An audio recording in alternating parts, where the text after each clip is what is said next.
Well, hello there, and thanks for joining me today on a beautiful Wednesday for episode number 235. Today is going to be a great episode, and I'm really looking forward to it, and I hope you enjoy it as well. Today's podcast is brought to you by our newest sponsor. I feel like I'm saying that every week right now, but RZI Lighting. Welcome to RZI, your one stop shop for all your lighting needs and more. RZI offers hassle-free rentals, sales, and labor services, providing everything from staging to special effects for your productions. With the industry's best brands and equipment, RZI also offer top-notch service and support, including stage lighting repairs and warranty services. Their on-site staff is ready to assist with any lighting equipment needs, whether it's new or pre-owned. Looking for event production partners, RZI is the premier lighting and staging rigging rental company in New Orleans. Visit their physical store for consumables like gel, gaff tape, and paint and fluids. Their knowledgeable staff is there to ensure your events run smoothly. Choose RZI Lighting for all of your event production needs. Visit rzilighting.com. And this podcast is also brought to you by AVL Media Group. AVL Media Group, your premier North American distribution partner, as the exclusive U.S. distributors for Midas Pro consoles, Lab Group and amplifiers, Lake processors, Tannoy installation speakers, Clark Technique signal processing, Turbo Sound loudspeakers, and Aston microphones. AVL is committed to developing long-term business relationships with their partners at every level by providing outstanding pre- and post-sale service and support. AVL Media Group, your premier North American distribution partner. Visit avlmediagroup.com.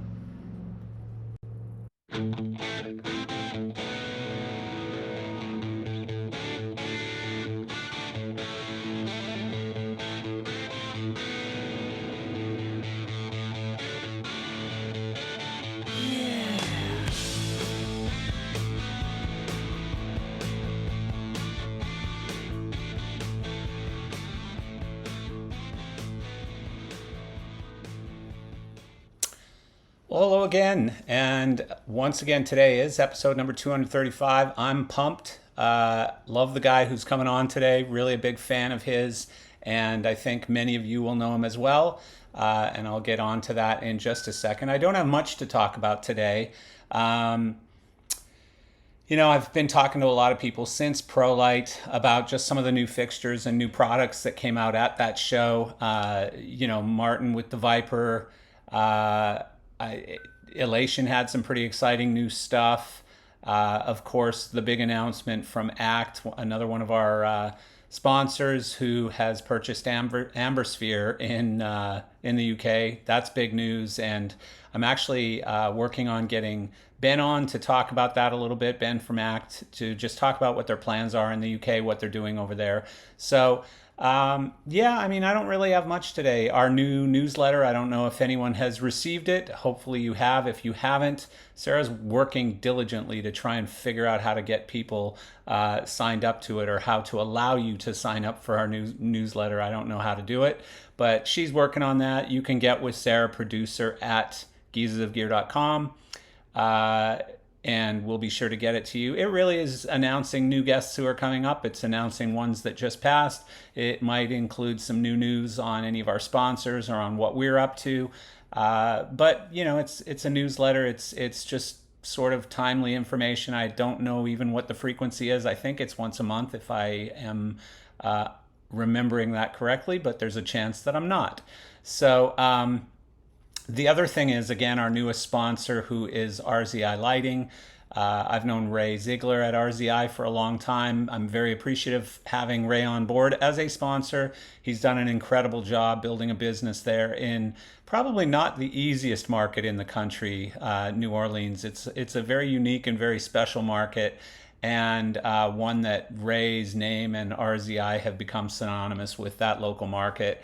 I've spoken a lot recently with Ray about just the impact of COVID when he was going through the whole COVID thing. Him and I talked a lot just about, survival and what that looked like and what the future might look like. And like most conversations, we were probably dead wrong, but I enjoyed all of those conversations. So I'm super happy to have Ray and RZI on board. And again, very grateful. Thank you, Ray, and thank you to RZI for sponsoring our podcast. Thank you to all of our sponsors. Again, it's we're not trying to get rich. We're just trying to have a great product, offer a good podcast, have some good conversations, and not have to pay for it ourselves, basically. So we're quite grateful and happy to keep going forward with. I would guess the industry's leading this type of podcast, anyways. So we're proud, we're happy, we're excited, and looking forward to the future. So today's guest is Matthias Hinrichs. Matthias is a product designer and innovator, specializing in the Obsidian Control Systems for Elation Professional. Matthias has a focus on user experience, usability, and workflows to make complicated tasks easy and fun for the user. As a product manager for lighting control systems, he was tasked to analyze the creative process of lighting and visual design so it can be programmed into computer systems fast and efficiently. The challenge of managing tens of thousands of control parameters in an easy to understand workflow is challenging but fun to solve, as the final result is so stunning and inspiring. There is, of course, more to life than work, where Matthias and his wife have a big heart for animal welfare and volunteering in the local humane society to help animals in need of foster and care. So there's so much more. His bio was about this long, and I shortened it. But I'd rather just go ahead and talk directly with Matthias. So let's bring Matthias on the podcast now. Matthias. Hey, Marcel. Hey, what's Here. happening? You know, Well, we've tried for a long time to do this. I'm glad to be here. I've had some really big people on here, and it only took me usually a couple of weeks to get them booked. It's taken me friggin', I don't know, 3 months or something. Like persistence. I've been persistent. And this time, actually, it wasn't even me who got you, it was Sarah. So I think that's what it was. I had to get a woman to go out and pursue you because you couldn't say no. There was a lot of prodding from Eric Loda as well. He's like, "You really got to do this." Yeah, that helps. That helps. You know what? I mean, I'm glad you finally did either decide or get forced into doing this because without blowing smoke up your dress here, you're a very interesting guy with a very interesting background and a very interesting job. And I've been wanting to have this conversation for a long time. So I'm glad you're able to I'm make here the time. completely voluntarily. Yeah. Well, and you know what? Take the whole day off. Tell Eric that, in preparation and plus the podcast was quite long so, uh, I'm actually going to see George Masek tonight at oh, are you? 6:30. He's in town, so we're going to be talking about you, I think. I like George. George is a good dude. He was on the podcast and we had fun. So, yeah. So, ProLight, I think you were probably there considering that's your home nation, I believe.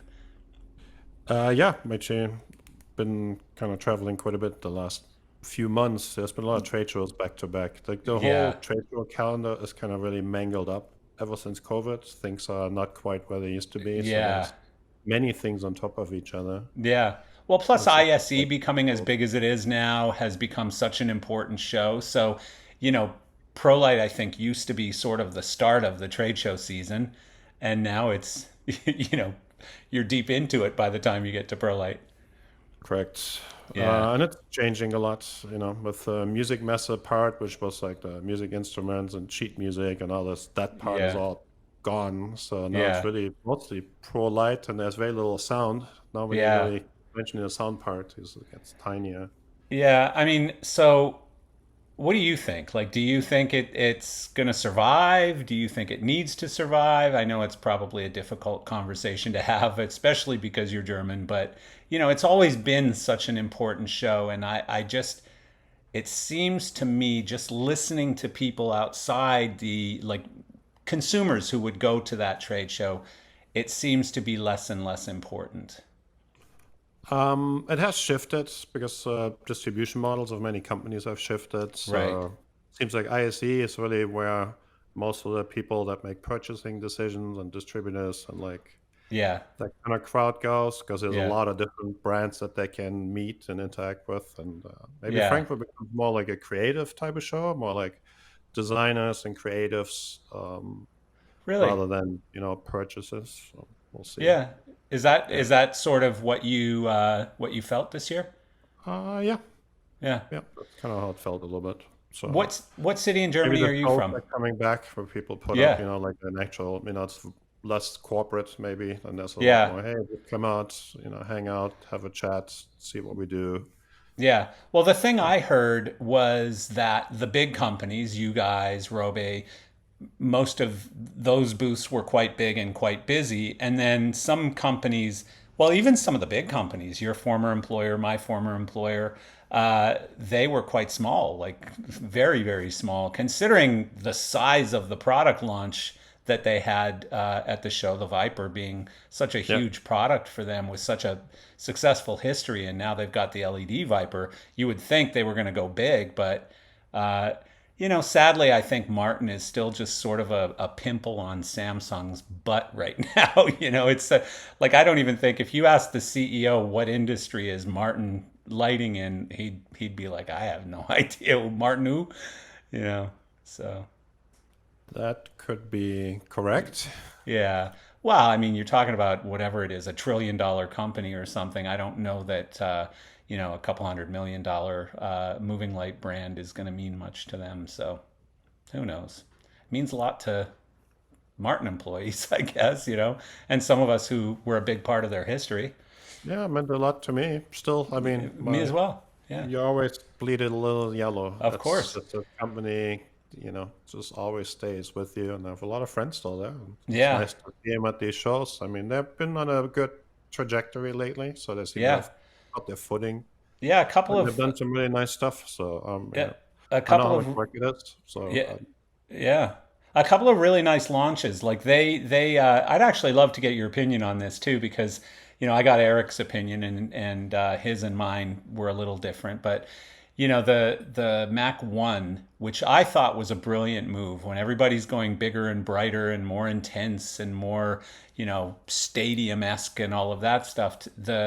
Astera is one company that's done really really well with the sort of small eye candy kind of stuff, and so I thought the Mac One was a pretty brilliant product to come out with. Under $2,000 dealer cost, under 10 pounds, packaged very yeah, nicely with the very much agree. accessories. I thought it Yeah, was a really good move to do that. yeah, yeah, I was part of the original 101 launch, yeah, which was also like, hey, as a small fixture, we built some like line array grids at Plaza to show yeah, off what you can do with it. And yeah, um, I yeah. And that think thing that's took the off like a direction to do this. I like the yeah, way the mechanical system, how you can click them together and you have these like mounting frames. So those are yeah. very well thought out. Yeah, that's the whole Um, thing. Like the whole packaging part of it all is what made so much sense to me as well. Not just the fact that it's a small fixture and it's bright enough to do a lot of cool things with it. Um, I've seen so several of those fixture types recently, like that are really good for arrays and grids. So yeah, I yeah, think people like to hang a lot of fixtures if they can, but they're kind of a big pain in the ass to rig up and wire and yeah, yeah. interconnect, and so it's So actually up to us. I'm sure you're designing something in your brain as Well, we launched, blinder type product, which is yeah, more I like a saw that. creative put together the Soul line, which my colleague Bob's been sort of focused on. So I was going to just ask you sort of about that creative too. elements to put together. I think people really Yeah. like that. I was going to ask you about that product because I think it's really cool. But I remember probably 10 years ago there was a product which was a small company, and I don't even remember the exact name of the company, but it was owned by David Lavinia, and I think he had a patent for these things that went together in this sort of honeycomb frame or shape, and became like clusters. And he had some kind of IP on it, and I don't know who or whether the IP still exists or anything. But I was going to ask if that was something that was looked at. That one I'm not aware of. We Yeah, don't interconnect the fixtures directly, so there's actually like an that's element in probably between, yeah. So which so it wouldn't even but apply it then. kind of reminds me of, it's like this old light organs that you can click together, and you had this little controller with like Yeah, a high, mid, low, and some volume adjustment, and you had these like little, bulbs just flashing around your basement. I mean, it's kind of the yeah, same kind of yeah, concept. You just buy yeah. many more, and like, hey, I can build all this like Well, really also cool wall. also on the small stuff, I didn't see it because I wasn't at ProLight, but I saw Ayrton had, I think, the same body or a very similar body to their old Magic Dot with now a laser source in it. And I can't for the life of me remember the name. It's such a wacky name, but Kailami or something like that. yeah, Kalami. yeah, no idea. As soon as they got away from the Lamborghini names and stuff, I don't remember them anymore, remarkably. Clay had a fixture there as well that is meant to click together, where you can take the handles off or put them sideways, and then you turn the pan off, and then it just tilts. Like there was like also Oh, like that's kind of interesting. a type fixture. So That's an interesting we see concept. more and more of these, and I think designers really like them because Yeah. Well, it's something different. It's something that you can make each one look different than the previous one, even if you're using the same fixtures or whatever. It's funny. I know you probably know Fausto, right? I do Yeah. actually quite spend quite a bit of time with them. Yeah. So Fausto, I was talking with him after ProLight, and I said, "So what was remarkable?" And he said, "Nothing." you know, he's Okay. very bored of the progress, I guess, right now of technology, and he thinks. And I'm not putting him down by any stretch because he's one of my favorite people. I love the guy. We're very good friends. But he thinks that every technology leap needs to be, a great leap, I think, sometimes. And I look at the more incremental things sometimes. It's not just the number of gobos or the number of colors or whatever, but it's finding a unique niche in the market where you're hitting an application maybe that another product didn't hit, like the Mac One. There's nothing incredible about it. It's a cool little package. It's got great uh, applications that it'll hit. I could think of if I had a small lighting company and I serviced the convention business, for example, trade shows and stuff. You'd be putting a dozen of those on every single booth. Why wouldn't you? And to me, the only thing it's missing is it needs to be battery and it needs to be completely wireless. And if we can get to that point, then we've got a very useful little fixture. Yeah, I So mean, look at the car industry. There's not a car where the steering wheel's on the back. Like it's all correct, evolutionary. Even a correct. Tesla from the outside looks kind of like a car. Yeah, Yeah, it's very nice, and the inside yeah. has changed a lot, and the UI has changed a lot. But ultimately, it's four wheels and a steering wheel, and you sit in the front and move the thing around. But it's a bad So example because his pickup truck doesn't look like a pickup truck at all. you know, it still has he four wheels and a steering wheel, and you it still sit in does, the front. it So in a does. You're way, right. Yeah. it's evolutionary. People are quite turned off if you change stuff too much that they used to. So as much as we maybe also want to change something, or if you build a lighting console with no command line and no more buttons, they may not, be so Well, successful because people may push back and say, "Well, we need this. We like this. This is you're what we right. used to. Yeah, My you're right. workflow revolves that way."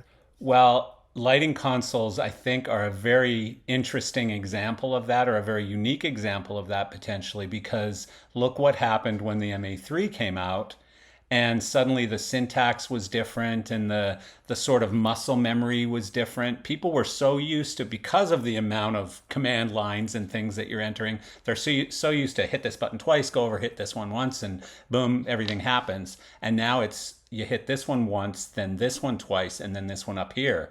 And it's like they have to stop themselves and they have to relearn a new language basically. So you're still speaking a language, but it's a slightly different language with some new vowels or something, right?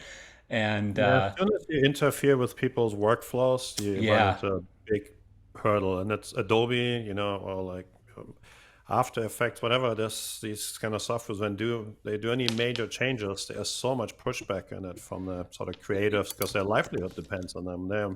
yeah. Well, again, I would think that, and you've probably learned this as well as anyone. I would think that in controls, it's bigger than pretty much anything else because literally, you're learning an entire like this is everything for you right here. How you're programming those lights to do whatever they're doing, and the actions and syntax and everything else becomes very accustomed to you.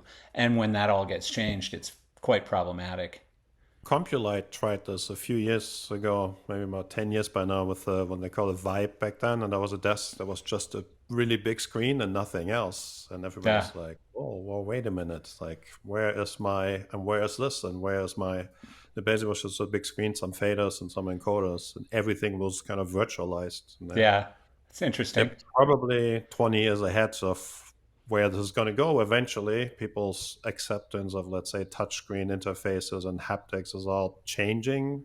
And there's a whole new generation of professionals really growing up that come from a totally different mindset. Yeah, So it'll get there, I think, eventually, but some elements are always going to be needed to control something. Even on the car, like they're pulling back now and say, yeah. there should actually be some buttons for some of these things because it's just too much touchscreen. Well, I drive a BMW, and BMW has always messed with this iDrive system, and it just drives you crazy because at some point it's like, stop making me scroll through things. Like, just give me a damn button, will you? They tried to make this one knob do 50,000 things, and it's just no fun at all when you're trying to drive your car, you know? So, I don't know. And wasn't there what was that console company? I think they were from Australia or something, and I'm sure it's still out there. They were Vista, Giants. Vista. Yeah, Yeah, they it's they still went a around. whole Actually different. got moved over to my old colleague, Paul Pelletier, is now sort of, that's part of the Chroma Q product line. Ah, yes, So yeah. Because also a I very know different mindset, linear editing, sort of like more like exactly. very Yeah, popular with the video crowds because they're like, hey, this looks like what I'm used to when I edit my video streams. And yeah, they yeah, really liked it and it worked well for them and still does. It's still very popular. yeah, yeah. Again, though, it's just you're trying to get people to learn a new language, and sometimes it's best to just speak whatever language they want to speak. But I mean, the console that you were just talking about, the CompuLite console without any physical buttons or switches or whatever. It's funny because Steve Jobs got away with that when everyone said that he wouldn't. No Yeah, more. Look, yeah. I mean, And I'll there's a never. really fun movie on BlackBerry on I Netflix at the loved moment. it. It's just Loved it. exactly, you watch this and they're Yeah, like, well, what do you mean? Who wants a phone without keys? yeah. Unreal. Nobody will ever buy it. And that was a very major paradigm shift, just like Fausto would like to have, where like Massive, it completely breaks. massive. But that's like a Yeah, once in a generation thing. And it's of course it really, really is. hard to pull off. Well, it's like my friends up in Canada right now who are from my hometown, Calgary, Canada, PK Sound. And I don't know if you've seen this yet, but they have a line array system that's got motors. And so if you do all your numbers and everything's designed and everything, and the rig goes up and suddenly there's a wall where it wasn't supposed to be, or they've opened up 3 more rows in front of the stage and you're missing some sound right in front of the stage or whatever, you can just redirect the rig. You don't have to drop it. You can just kind of move some speakers and stuff in the air using some science. There's actually some of the initial discussions we had when Martin got purchased by Harman, because hey, there's a company that knows motor controls and like precision mechanics really well, and here's a Yeah, speaker company. It was line arrays. So yeah. where's the convergence here? Can we build speakers that move and that are automated, or can the horns tweak around and have some software that measures it all? So there was actually Well, discussions like that. I'll tell you what, Matthias, when I was invited to go into their showroom in Calgary and see it last summer, um, it's one of those moments like the first time I saw a moving light. I was just like, whoa, why would anybody want a light that doesn't move anymore when you've got this? It just doesn't make any sense. But like I had an Austrian guy, Thomas, on the podcast a couple weeks ago. He's the front of house engineer for Sarah. What's the name of the band? Pop in on your microphone here. Tell me. I forget the name of the band. What's it called? Come on, Sarah. Oh, maybe you can't because I'm recording and I got to assign you. Wait, I got it. I got it. There you can now. Now you can turn your mic on. Still no? Okay, whatever. I forget what they're called. But anyways, he's just very very good, very technical sound engineer, and he said, it's remarkable how rarely you would need to use something like that. Like it's cool, it's a great gadget, it's a gimmick, but it's remarkable how unnecessary that it really is. Like he said, in fact, I can't really think of an application where I would need to move the rig once it's in the air. So Okay. so That's also a maybe lot of cost to carry in every box that you may never utilize. Have a lot of cost and weight. electronics, lots of point of failures. So Yeah. there's a lot of things to Yeah, it's cost consider. and weight is the big one that he said, but she's trying to hold a sign up. Oh, In Flames, that's what they're called. They're a German Inflamed. metal Right. band. I'm not into German metal, I have Actually, to no, they're admit. not German. She's shaking her Uh, finger. They're Swedish. I just remembered. They're a Swedish metal The band called In Scandinavians have Flames. about the craziest metal bands. Oh my Yeah, God. There's these some guys are heavy. crazy stuff. These guys are one of those bands that go like la la la la la rah, yeah, rah, rah. It's like Yeah. that crazy crazy metal stuff that the music is incredible. I'm not so much into the quote Some singing. of those make it on Eurovision sometimes as Yeah. performers, and you're like, what the what? Okay, It, but somebody must like it. They made it here. There was one on America's Got Talent a few years ago. It was probably a 10-year-old girl with like little pigtails and the cutest little girl, right? And she's singing this song. She's got a lollipop and she's like la la la la la. And then all of a sudden she starts going rah, rah, rah, rah, the whole yelling thing, right? And everybody just went, "What the hell just happened here?" Yeah. So it was quite funny. So, how did you get into this crazy industry of ours? Again, like I think you're probably a little bit younger than me, but not that much. I'm guessing. I don't even Um, know. You I don't was have to. wondering today when I prepped for this, I'm like, am I a geezer already? What's like, where's the cutoff? Yeah. What age? I'm Eric turning Loader says it's. 49, so maybe 50 Oh, is yeah. maybe So you're a lot official. younger than me. Um, yeah. Eric Loader says it's 50. Eric says you got to be Right. 50 to be a So geezer. So it's my pre-interview to join the well, geezers we could of just gear. hold the episode until your birthday if you'd like. But Eric recorded it on his 50th birthday, which Oh was yeah, quite funny. nice. Yeah. So, but the older guys in our industry, a lot of them had no background whatsoever. They had no training. They didn't go into any kind of theater school. They didn't. They just kind of, ran into somebody in a pub, and he said, "Hey, you want to go on tour?" And next thing you know, you're, on tour as a lighting guy or a rigger or whatever it was, right? And more recently, it's different because now there's real training and a lot of school programs and Mhm. special schools for this type of stuff. So, but how did you get your start? Well, as a the very first interaction I had with like anything entertainment lighting or theater lighting was that I joined a theater class in like sixth grade, Oh, and wow. the teacher's husband was basically the boss of the local community theater. Because like in Germany, every city has like an ensemble theater, full staff, really nice. Uh, you know, um, all the different departments work there full time, Yeah.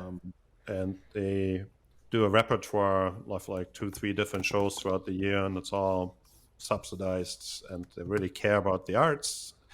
And so my teacher's husband that ran the theater uh, group was the guy running the whole theater, and she's like, "Hey, you're like really interested in this? Do you want to do like an internship for like a couple of days to just see the different departments?" That's me, little like 11, 12 years old, stepped first time on a theater stage and walked into a front of house booth and saw the paint shop and the costumes and the wigs and like, wow, this is like all You were hooked. really great. I joined actually that class to be, as an actor, but I pretty much learned very quickly that that was not a very good idea. So Yeah. I started building props and some lighting because we didn't have any. So I built my soup can lights together with my dad, like really just from nothing, really. Yeah. So that was my first step in. Little did you know at that time, huh? Yeah, got You know? sidetracked with a couple other things. And then a big thing in Germany at that time was like dance schools. So you're like 14, 15, you go to these like accredited dance schools and do like your classes. And they had ended up being quite involved in it and started DJing in this place for like basically a youth disco that was like on Saturday early evenings till like, 8 or 9 o'clock. So I was supposed to into like DJing and music. So I'm like, hey, I want to be a DJ at this. That's And cool. well, then the lighting system was not working so great. And basically, me starting that is the reason why I sit here. It really kind of evolved Wow. from me fixing a couple of lights, finding like a local lighting company to buy some spare parts and some bulbs and some, this and that, some gels. And then I'm That's like, hey, can I hang out in your shop and maybe try out this stuff and learn how to, put some stuff together and, put some cables together. And I really learned from like absolutely ground up. Actually, it was more an audio focused company. So I did a lot of stacking of speaker stacks, did a lot of running of wires and pulled stuff through the mud and really sort of, I was in this shop all the time. They're probably like, who the hell is this dude? He's just ever going to leave. that's Sure enough, awesome. yes. You know, So that it's kind of got me really into this. do you know Jim Digby? I don't know the name, but I don't personally. He's the I think he's the chairman or something of the ESA. Mm. He's a production manager. He's done loads and loads of stuff. Really smart guy. But he started as a DJ in a disco in the disco era in I believe it was Philadelphia if I remember correctly, and I think it was his first night. I think it was the club's first night. This big club had just opened and they had this huge thing. It was like a spaceship or something that was above the dance floor. And somebody, the owners, I guess, cut corners on the rigging. And he was responsible for the switches. And this story gets very unfunny really quickly. But when he hit the switches and this thing moves on these tracks, it actually went off the end of a track and killed someone. And yet he's still Oh, in the industry like 60 years later or 50 years later or whatever.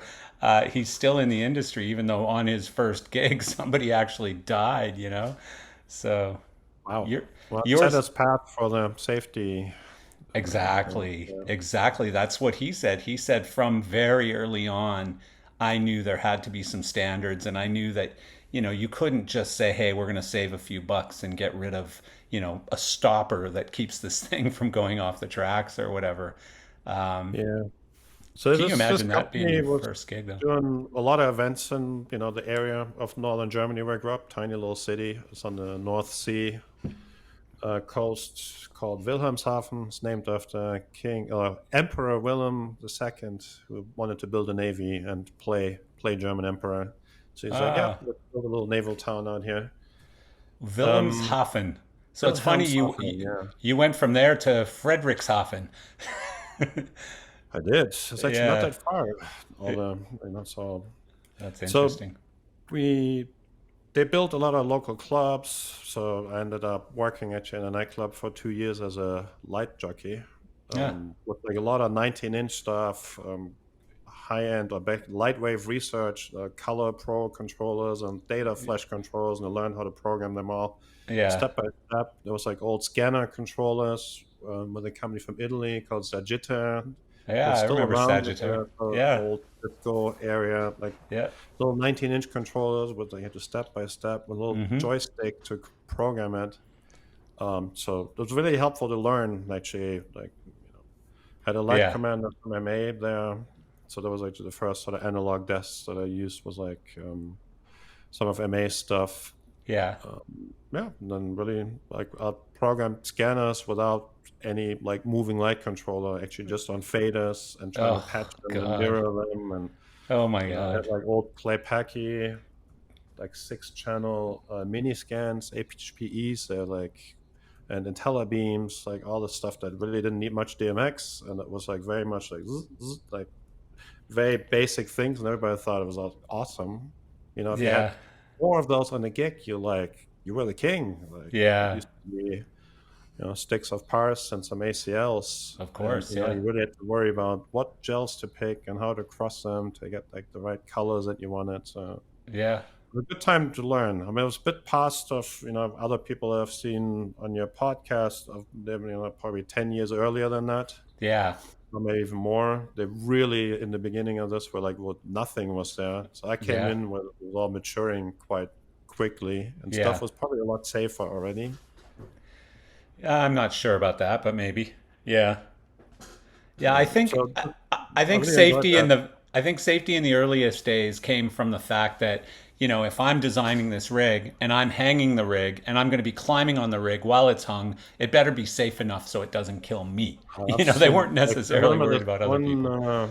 harbor fest because the city is like a harbor, and it's like super windy all the time. They had this Hmm. like really weird company that they hired to build a stage, which was basically just some painting, like the scaffolding they put up for painters on a building, just left and right, and then they just rigged a couple of medium duty trusses and some tarps and build a stage out of this. And it Oh was super Jesus. windy. It was rainy. The thing was like swaying around like crazy. The guy had to Scary. climb up there in the storm to cut the top loose before this whole thing went flying. Ugh.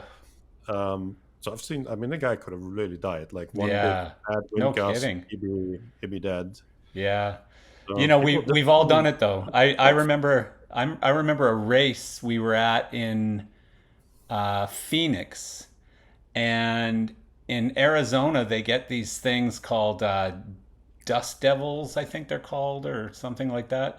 But it's basically little mini tornadoes, and hmm they just come out of nowhere. And so this just happened where it was a sunny day, everything was fine.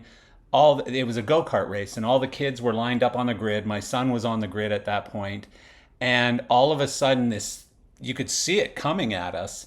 And first you get all the kids basically under cover somewhere, and then tents were starting to pick up. These race tents were starting to pick up. So we went and we were just holding on to a leg while it was pulling you up off the ground. And I'm looking at another guy and I'm going, this probably isn't very smart what we're doing right now. Like, we're either going to go flying across this entire paddock, or, something bad is going to happen here.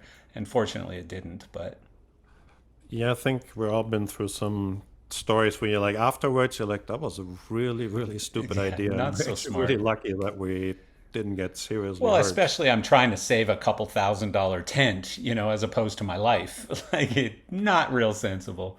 Let the tent go. But People do stupid stuff intuitively, and then only afterwards they exactly. Yeah, I think that's people what jump out of happens. burning airplanes and get their laptop because Yeah. hey, my laptop is important. Yeah.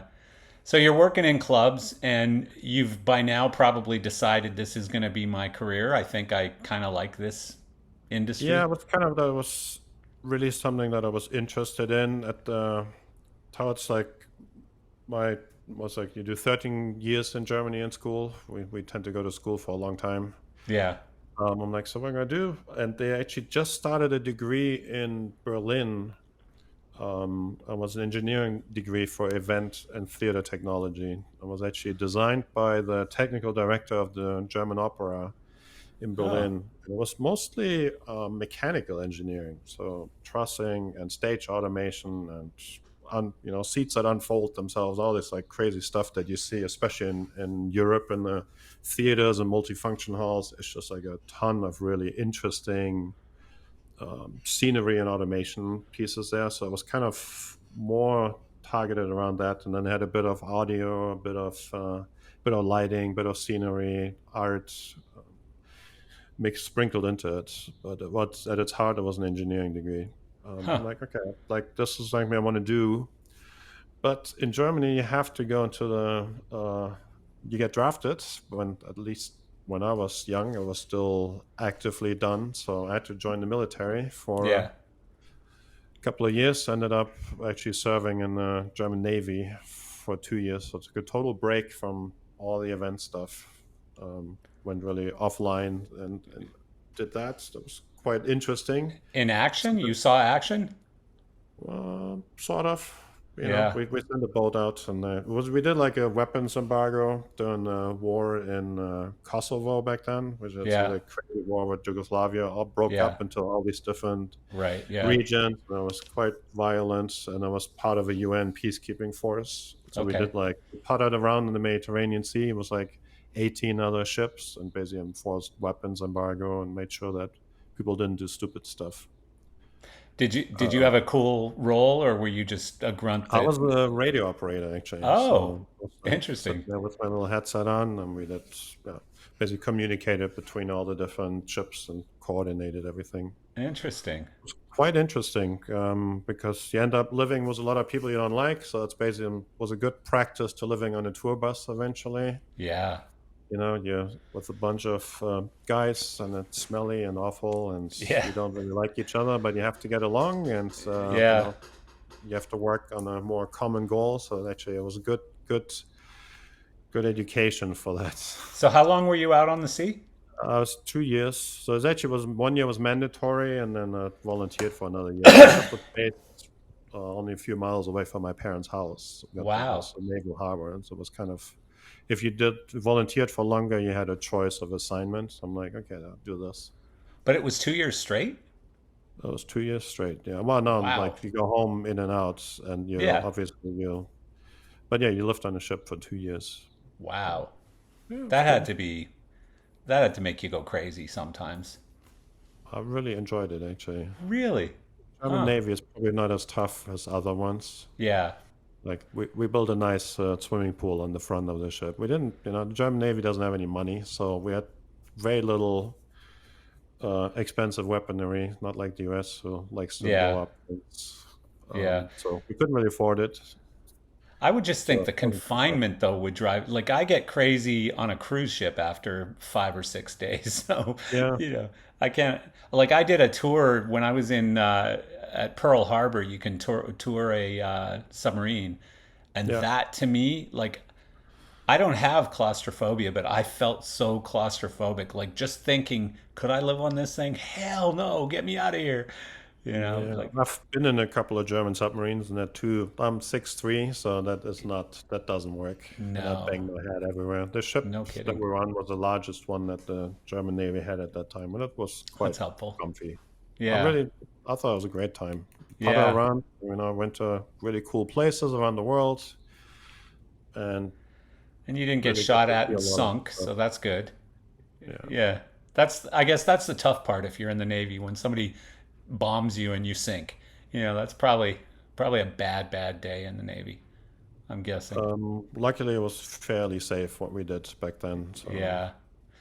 So when you came back off that ship, you just jumped straight back into what you were doing?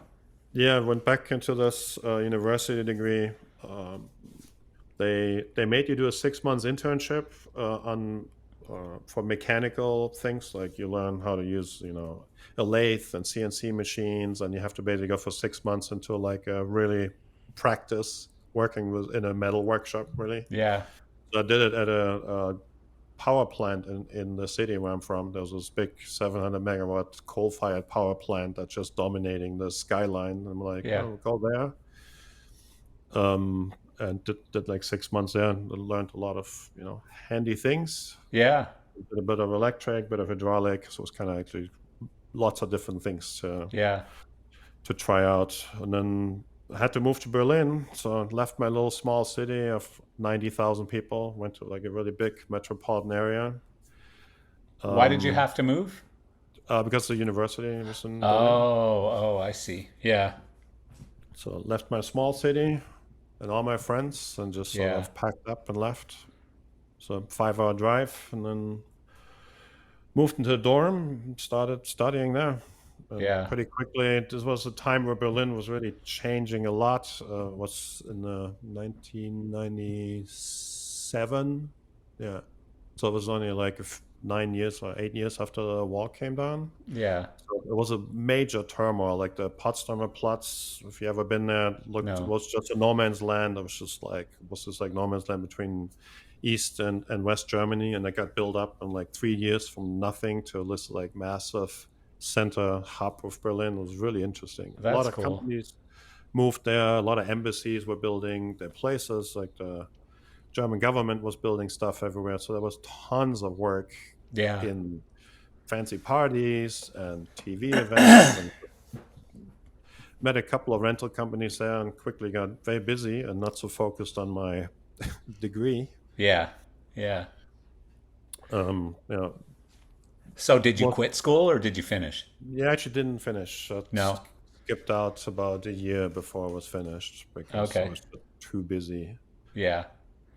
Oh, you were Um, working while you were going to school. yeah, I was doing a lot of freelance gigs. Started Oh. working at a television show. I worked on the German version of Top of the Pops as Oh, a Jesus. um, yeah, basically as an electrician. So Yeah. it wasn't even in like programming, but like, sitting there for like 3, 4 days a week, watching people program 20 songs was very cool. Learned a Yeah. lot about whole hog programming back then, because that was kind of that was really prevalent at that time. Yeah. Yeah. It hit hard when it came. Bucked all the programmers that were there. Probably annoyed the crap out of them. They're like, "Why does this guy not leave me alone and ask me all these questions all the time?" But it You were was very just like a curious. nerdy kid who just wanted to know everything and was Yeah. just absorbing all this.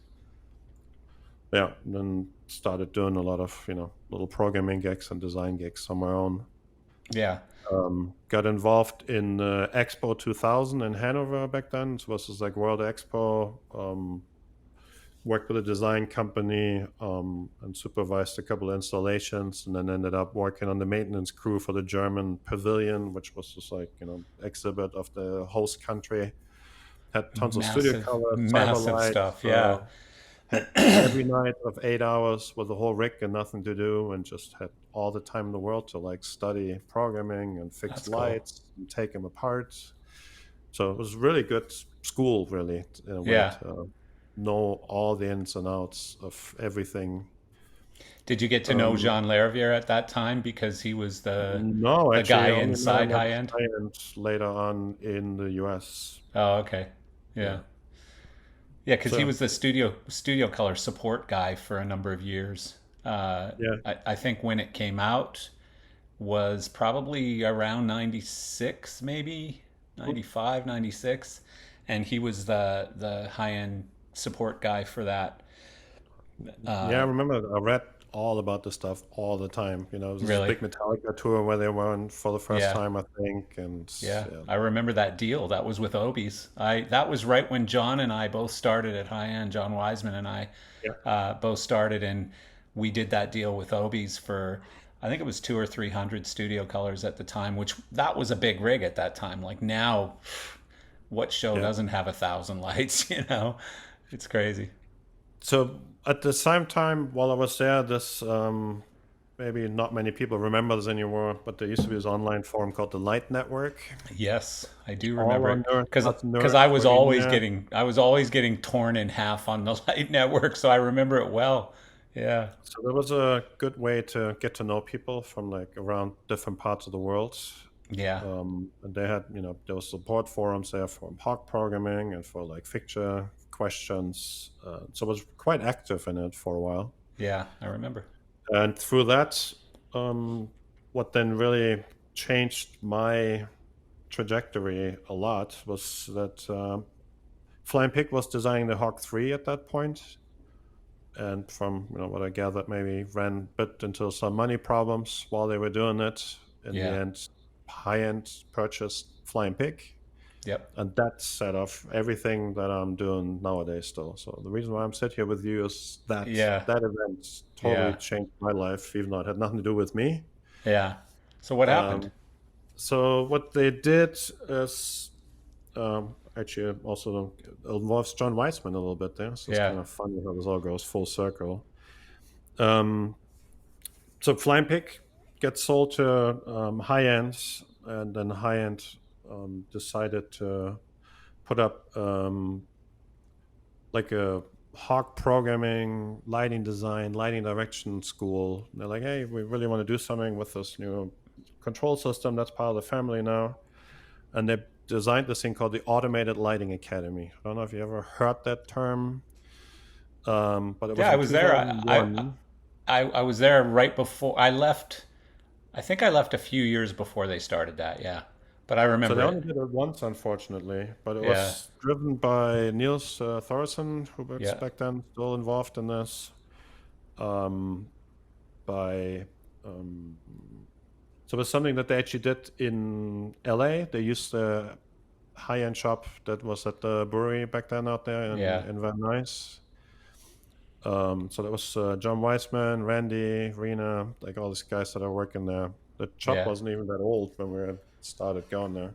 yeah, So they advertised this thing. You even had to like have a little quiz and get approved to do it, and you had to pay quite a bit. And I'm like, oh, this sounds great. So I really like Hawk programming. I want to get better at this. Um, and applied for this, got accepted, and then I'm like, oh, I guess I'm moving to LA for 6 weeks. So it wasn't like a week class. It was like a real commitment to like yeah, leave Berlin, move to like a temporary, time apartment that I yeah. found, like a room share.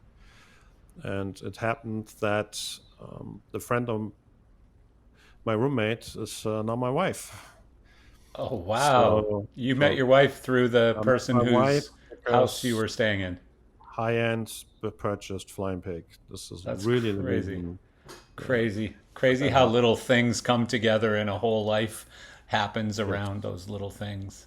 Yeah, it was Yeah, this couple from Sweden. They're like, oh, it's too hot in LA in the summer. We'll get the fuck out of here. We're back to Sweden for the summer, and then yeah, we hate Sweden in the winter. It's too cold, so we live in LA. And they put yeah, up their bedroom yeah, in Studio City.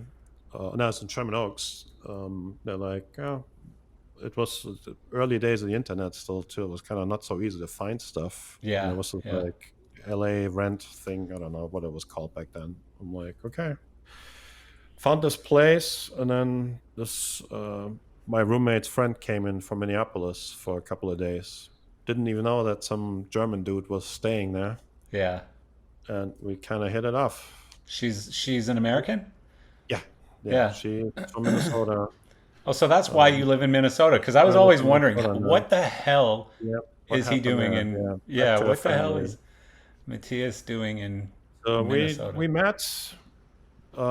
I was at the same time while I was doing this academy. I started actually my first touring gig, which I got through a German company, and it was like a sort of B level version of river dance. So there basically was like all this really this Irish dancing was a huge thing, and then there Yeah, was these like spin-off companies that you play in New York with river dance, but then somewhere in the suburb you put up a show with basically the B version of this, yeah, unrelated to that, but you sort of capitalized on them doing yeah, all the marketing, and then you play in a place with 2,000 seats, and you tour with a bus and two trucks. And we did that around Germany. It was really popular. I took it over from a guy who was all programmed. And they just need a lighting director. You're interested in doing this? So I toured with this. They were just starting a US tour. Back then was with Christy Lights, was doing all the gear. Um, Unfortunately, right before we're supposed to start that tour, 9/11 happened, which threw the whole thing completely apart, obviously. yeah. And I ended up being stuck, sort of. I was actually prepping a tour in Toronto. Um, Oh, and you couldn't get back here, or you couldn't get back to um, Minnesota. so I was back and forth a little bit. Ended up um, the tour got postponed. Ended up being in the States a lot, and basically ended up any time I could find, I spent in Minnesota with her. Yeah, yeah. So kind As you do. of as you do. So We then really you fell got for each married and other. you're still with her. Yeah. So actually, I was touring on an artist visa, and the tour was on again, off again, and they ran out of money, and then we're back on. It was kind of turbulent, as many Yeah. things were at that time. You kind Yeah. of like didn't really know what happens the next No. day, and what promoter goes out of business, and it was Yeah. really It quite was difficult. brutal. Yes. At the end of the tour, so I was touring on an artist visa, which made the whole get married here a lot easier because it's actually not so easy to just move to the US and marry somebody. Yeah. That's really quite involved as a foreigner. Um, I I know proposed to because her on the Empire I did State it. Building, I did actually. it too, by the way. Yeah. Yeah, I moved from Canada and married an American. So Unfortunately, mine has a less happy ending than yours, though. But I proposed to my wife on the last day of me staying in the US, on top of the Empire State Building.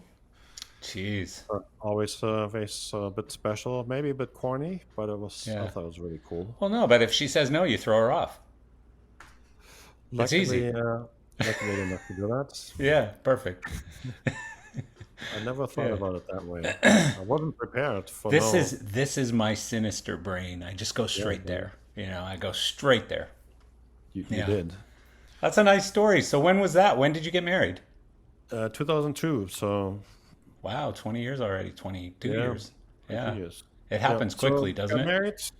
Um, Very low key. Just courthouse. Yay. Couple of people, some real dear friends that we're still really good friends with as witnesses, and that's it. And you got a green card. And I'm like, do you want to live in Berlin? Do I move to Minneapolis? And I'm like, I really want to move to Hollywood. So I'm like, I want to work in Hollywood. This just sounds great as a German. Say, Yeah, I fuck live it, in I'm Hollywood. packing up. I'm moving to Hollywood. Yeah, So I did that. Like, packed up everything, sold everything I have, and I'm like, I'm out of Germany. Let's try something completely different. And but the only thing I brought with me was my record collection of being a DJ back then. So that's cool. everything So she else, moved sort with of, you to LA? yeah, Oh, yeah. wow. Hmm. She's a Nice. She travel must agent, she must so she like you. found a job through our friend who was a travel agent. She still does that. She's got the CMT Awards this week in Austin, so she just does Interesting. entertainment travel for television. Huh. So she found a job right away back then at Warner Brothers in their travel department, and now started freelancing around town. So I'm like, yeah, let's see what happens. That's really cool. One of That's the trainers in the lighting academy, so we had Brad Schiller, who was one of the guys who did a lot there, and the guy that really got me into this was Michael Nevitt. yeah.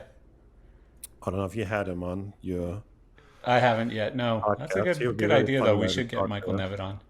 Yeah, Michael Nevitt, Sarah. Write that one yeah. down. He's actually the reason that I met Eric. So that's Oh, how really? this circle started. Yeah. So Michael used to work for Flying Pig in the US. Like, she was the first employee outside of Yes. England, Yep. and did all the Hawk 1 training originally, then Hawk 2, then worked for Bob Gordon for a while at AC. So, it's all kind of interesting how small the world really is that we're in, and how you keep coming across the And now same. he's is he Light Switch? He He's one of actually, the he's with, was it Crossfade Design, right? With Crossfade. Eric? That's what it Yeah, is. Yeah, it's Crossfade. I knew it was one of the sort of collaborative businesses. But yeah, it's Eric Wade's company. Yeah. correct. Cool. Um, and so that was actually at the time where Martin decided to get into the console business a bit more serious. Yeah. Yeah, I And want to I want to dig into that one with you because that's an interesting story. Like so I don't know that people know the history of this beautiful Obsidian line that you have, but um, from what I understand, and you could either confirm or deny this, but from what I understand, the M series from Martin decided they didn't want to be or couldn't be in the console business anymore or whatever. They worked out a deal. Elation took over the M series and then ultimately changed the name to Obsidian. But even before the M series, it was a company who actually I believe I found at might have been ProLight. It was either ProLight or I think it was Rimini, maybe I heard it was it the was original Rimini. It connection. was Yeah. Rimini. So I found this little obscure console company and I took Peter over to meet them. Yep. And I said, Peter, we need to do something with these guys. They seem really smart and enthusiastic. And, I think we need a control line because, let's face it, yours are junk and, all these rack mount things and stuff that they had. Mhm. And we had tried to work a deal out with Compulite. I'm sort of happy that never happened. And then, this case thing just all came together quite quickly. So is that sort of the trans Yeah, I transition or can whatever? elaborate a little bit on that. So there's a company called R&D International. It was a Yes. Belgian company, tiny little outfit. They actually came out of the PC building business where they built like business PCs. And somebody in that, back then you bought your 10 PCs for your accounting office or for your engineering office. And there was companies that put them together for you because it was all not so easy like buying a laptop. You had to Yeah. actually have companies that service them and change your graphics cards and configure all the little dip switches in there and Yeah. put your Yeah. operating system on. It was really quite, it was an actual business. We still work with some of the guys actually, like the hardware designer that I work with is still from that original company. Is Mark still around? Mark Coleman, no, he No. actually owns a video production company now Oh, and does has he like really? Yeah, hands and because all sorts of I remember things. when I met them at Rimini, Yeah, it was this right. really really nice guy who was sort of smart engineerish kind of guy, and then Mhm. this relatively obnoxious used car salesman named Yeah, Ferdinand. yep, And it was basically the two of them, and then I think Ferdinand's wife or something was involved as well, or some other. There was a woman involved, as I recall, but I yeah, don't that was a bit remember. before me. Yeah, Um, but they built this. Mark was really the guy who comes from the entertainment side, and yeah, he got them into like, hey, let's try to build like a console. Then they went to Rimini to show it, and then sort of this connection with Martin happened. So they built them together with Martin. Martin sold it under their own name. yeah, But back then the case console, there was multiple iterations of that, yep, and then they decided to migrate this to like a more. It was a bit maybe disco in the way it was set up and yeah, thought, like the way it did scenes. It didn't have really like a cue structure per se, so it wasn't really quite the way most people were starting the program. Um, they decided to evolve that into really a Martin product line, which became Maxis yeah, originally. That was in 2001. When that happened, Eric Loder's like, we really, have to build like a bit of a department around this and, take this a bit more serious. And he hired Michael to do this, yeah. which I is remember then that. how I got into this to do some support and training for them. Oh, Michael And then brought you eventually, along. yeah, he's like, hey, do you want to like freelance a little bit? And we need somebody to just go around and demo these things. And you're really good with consoles and you know all the different other ones and fixtures, so it'd be easy. You just, You well, always okay, seem to sure, meet the right person in the right place, and everything just falls together for you. I was pretty fortunate. Many Yeah, coincidences really led me to it's sitting here with interesting. you right now. It's Yeah, it's quite interesting. funny. That's probably true for many people you talk to. They're Of like, course. if that wouldn't have happened and this wouldn't have Yeah. happened, or I met this guy, or If I I was didn't at the miss bar that when this bus, band. yeah, if I didn't miss that bus that one time. Yeah. It's No, you're totally fascinating right. how people's lives get shaped by coincidences. Yeah, Or it maybe they're is. not coincidences. You don't know. Maybe there's some Yeah, massive plan at work. it's true. Who knows? It's all true. We don't Yeah, know. Or maybe maybe it's there's a destiny. parallel universe where this is all happening. Yeah, So or somebody's sitting at a computer, some AI computer on look some other around. Yeah. planet right now, going, "I'm going to Yeah. make this happen to Marcel and this to Matthias and this guy over here. We're puppets." You know. Yeah, so this company did basically were independent for a long time. Eventually, they decided to buy this Ferdinand guy out because he was a bit of a pain in the butt. He was a pain in the butt. He was a So nice he guy, but ran. God, he He was a run. pain in the They butt. split it. That they did the engineering and software. Martin did the manufacturing in Frederikshavn in Denmark. Yeah, So they did all the engineering on hardware and the assembly. That was all done by Martin. The original front plate of the console was actually done by the same guy who did the Mech 2000. So it had very much the same sort of flow and the kind of plastic that they used. So it yeah, was all very kind of related. yeah. Interesting. Um, then this whole financial crisis around 2008 happened. That kind of made this company, it was a bit difficult because they only had one customer, Martin. when they weren't buying consoles, there wasn't money coming in. Yeah. There was also at the time where media servers was a bit of a thing. So did this Maxidia server Yeah. that was part of what they offered but they basically their cash flow ran out, and they're like, "Yeah." Bias. Martin decided to, instead of letting it die, buy the company out and I get thought they this. bought them earlier than that. That's No, it was interesting. I thought it was 2008. much Yeah. earlier. Yeah, I thought they bought them like in the late '90s, early 2000s. I didn't realize it No, was 2008. no, it was really they ran Hmm. independent as its own, and they basically paid a fee for the software design and Yeah, development. Yeah. interesting. So they bought it out. At the same time, they restructured their product management setup in Denmark, and I moved from. So then I worked at Martin for several years as sort of the support person for consoles and Yeah, media servers. yeah, Did a bit of interesting things like working on big lights. Was something that they tried all lots of different things to sell. It was like these like, big searchlights. yeah, Did some support for that, but then really wanted to get out of the sort of trainer support thing into was always interested in the manufacturing side, yeah, and was this product management role was a really good opportunity. I'm like, yeah, it's really kind of fun. yeah. So ended up working in product management in Denmark from 2008 or 9 onwards. Specifically Um, for the Maxis stuff and For consoles, Maxidia. yeah. Yeah, So that actually moved from Maxis, which was so-so, was, had a bit of a peak in the beginning and then kind of didn't live quite up to its expectations, I'd say. yeah, We rebranded this into M series and got rid of the plastic parts and made it like a metal front, and it became this like gray console that we've been sort of carrying through. yeah. That some modular stuff was really quite interesting. Um, Martin then eventually got sold to Harman, Yeah, so it became part of the Harman Group. Um, and we continued on with these different developments. I stayed in product management. Eventually, then Samsung came in, as you mentioned. It was yeah, now it's a tiny part of a huge yeah, corporation. yeah. Samsung bought it mostly for the car business, actually. Yeah, So I know. Yeah, for the Harman technology in car cars. Well, it wasn't even electronics. the technology, it was just to get in the car, because Harman owned such a big part of the car market. They do. And Your iDrive, that's actually made by them. everybody's fighting over who controls the automobile. We got to get past the cell phone into the car because people spend so much time in their car. And I don't think that's worked out for a lot of these guys, but Yeah. who knows?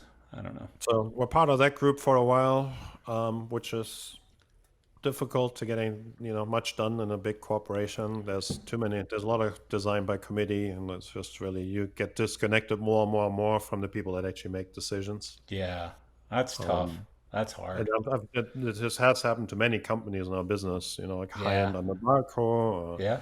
very light with Philips.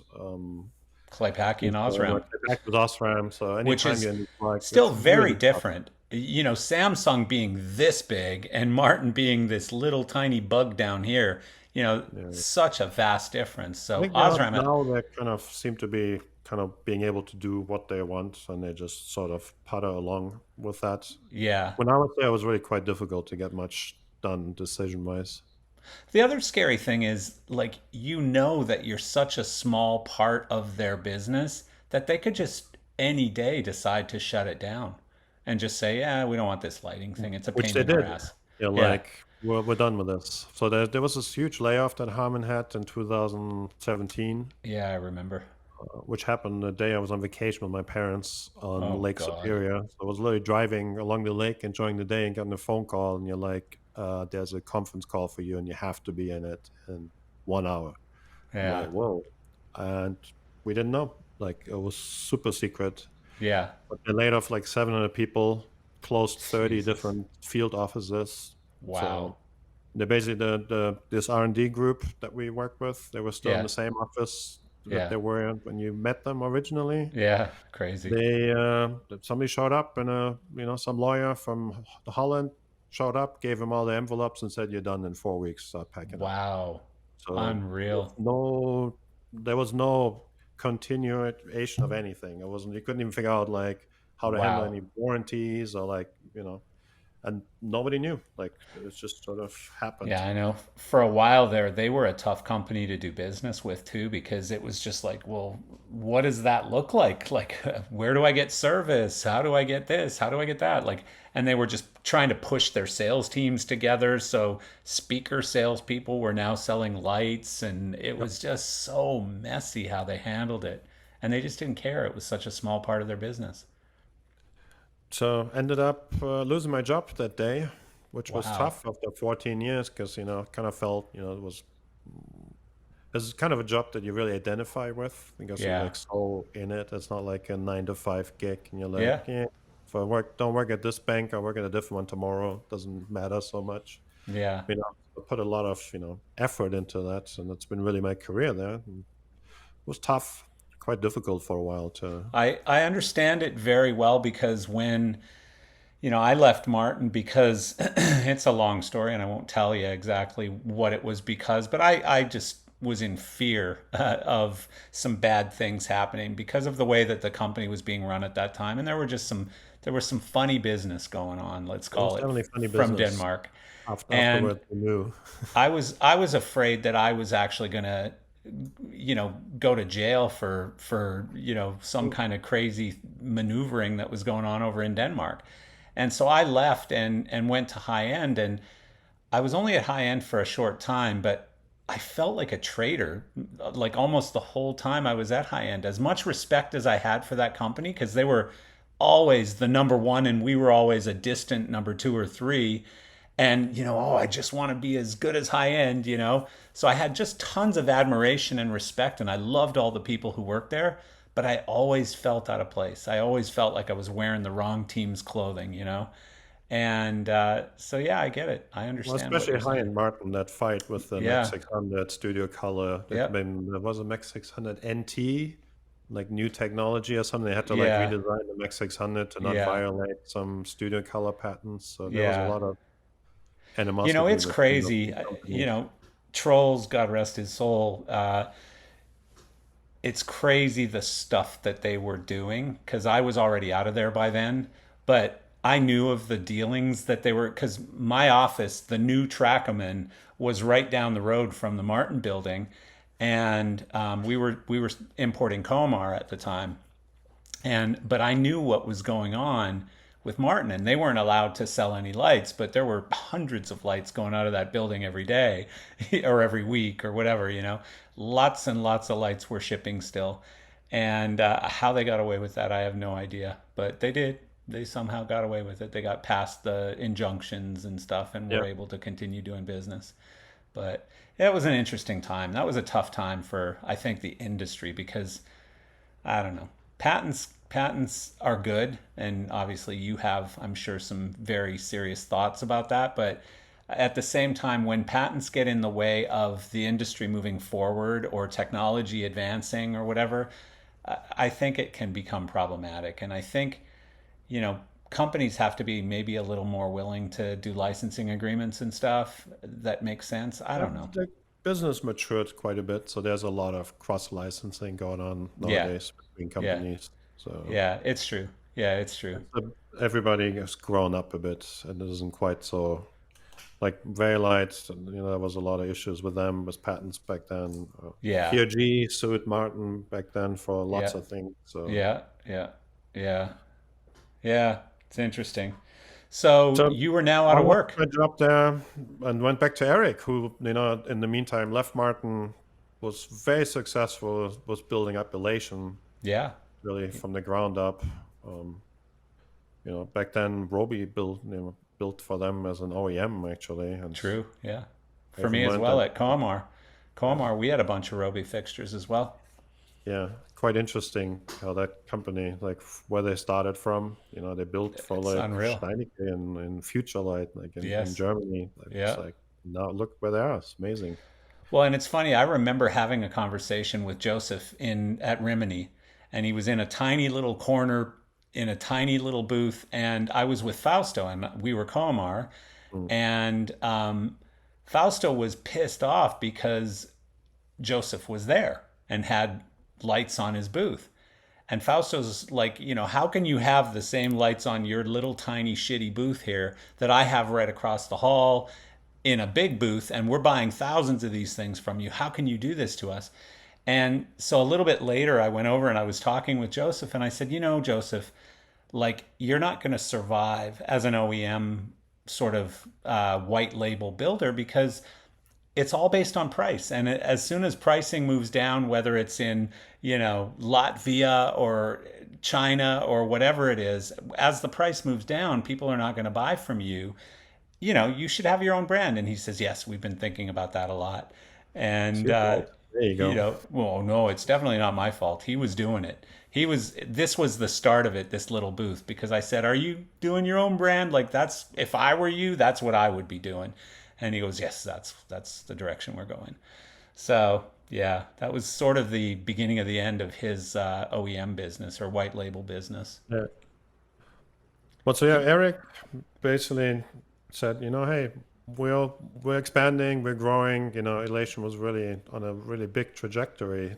2017, 18.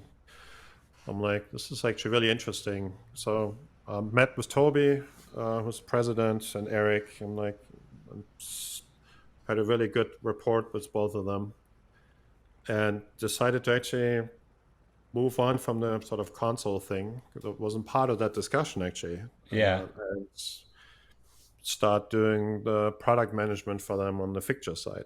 yeah. There was a lot of ideas and things that they told me that they were working on and had coming up and were thinking about. And I was like, wow, this is like super interesting. I can, be really part of shaping this.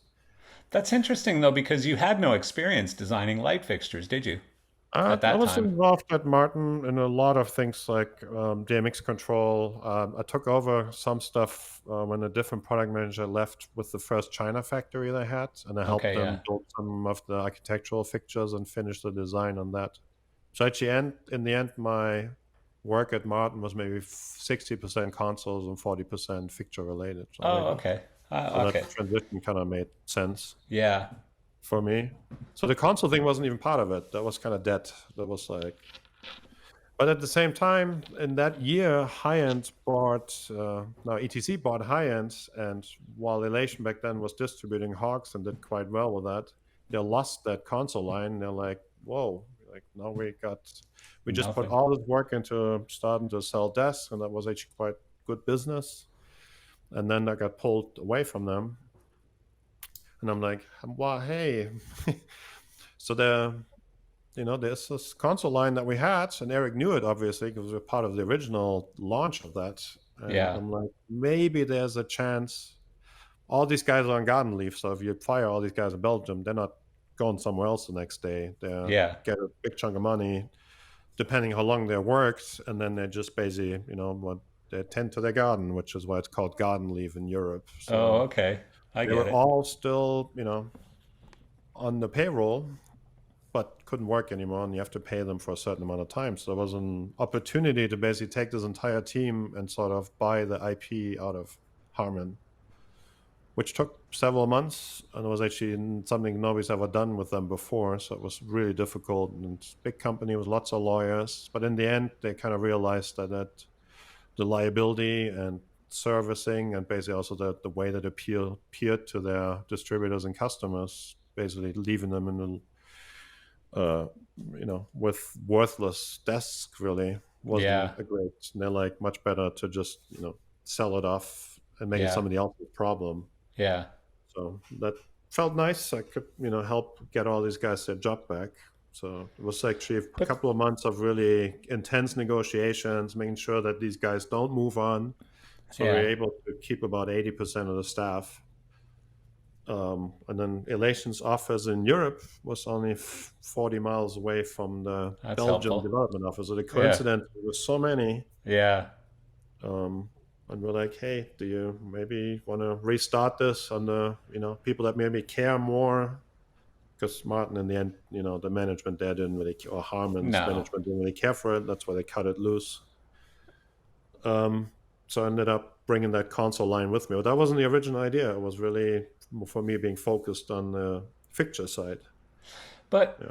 was So, but the Maxis or the M series was basically gone at that point, no? Or was It this? was frozen basically. They kept selling Yeah, it. They didn't tell people that they actually stopped all the R&D and that they laid off everybody. They kept selling the product. that's crazy. But the question I'm trying to ask is so did Obsidian was Obsidian just the next progression of M series, or was Obsidian a completely new line? It's a progression of it. So we basically Yeah. bought the IP rights, tooling, and then basically said, "Hey, let's build a new brand from scratch." And we took basically we started selling M series consoles here at Elation for 6 months or so.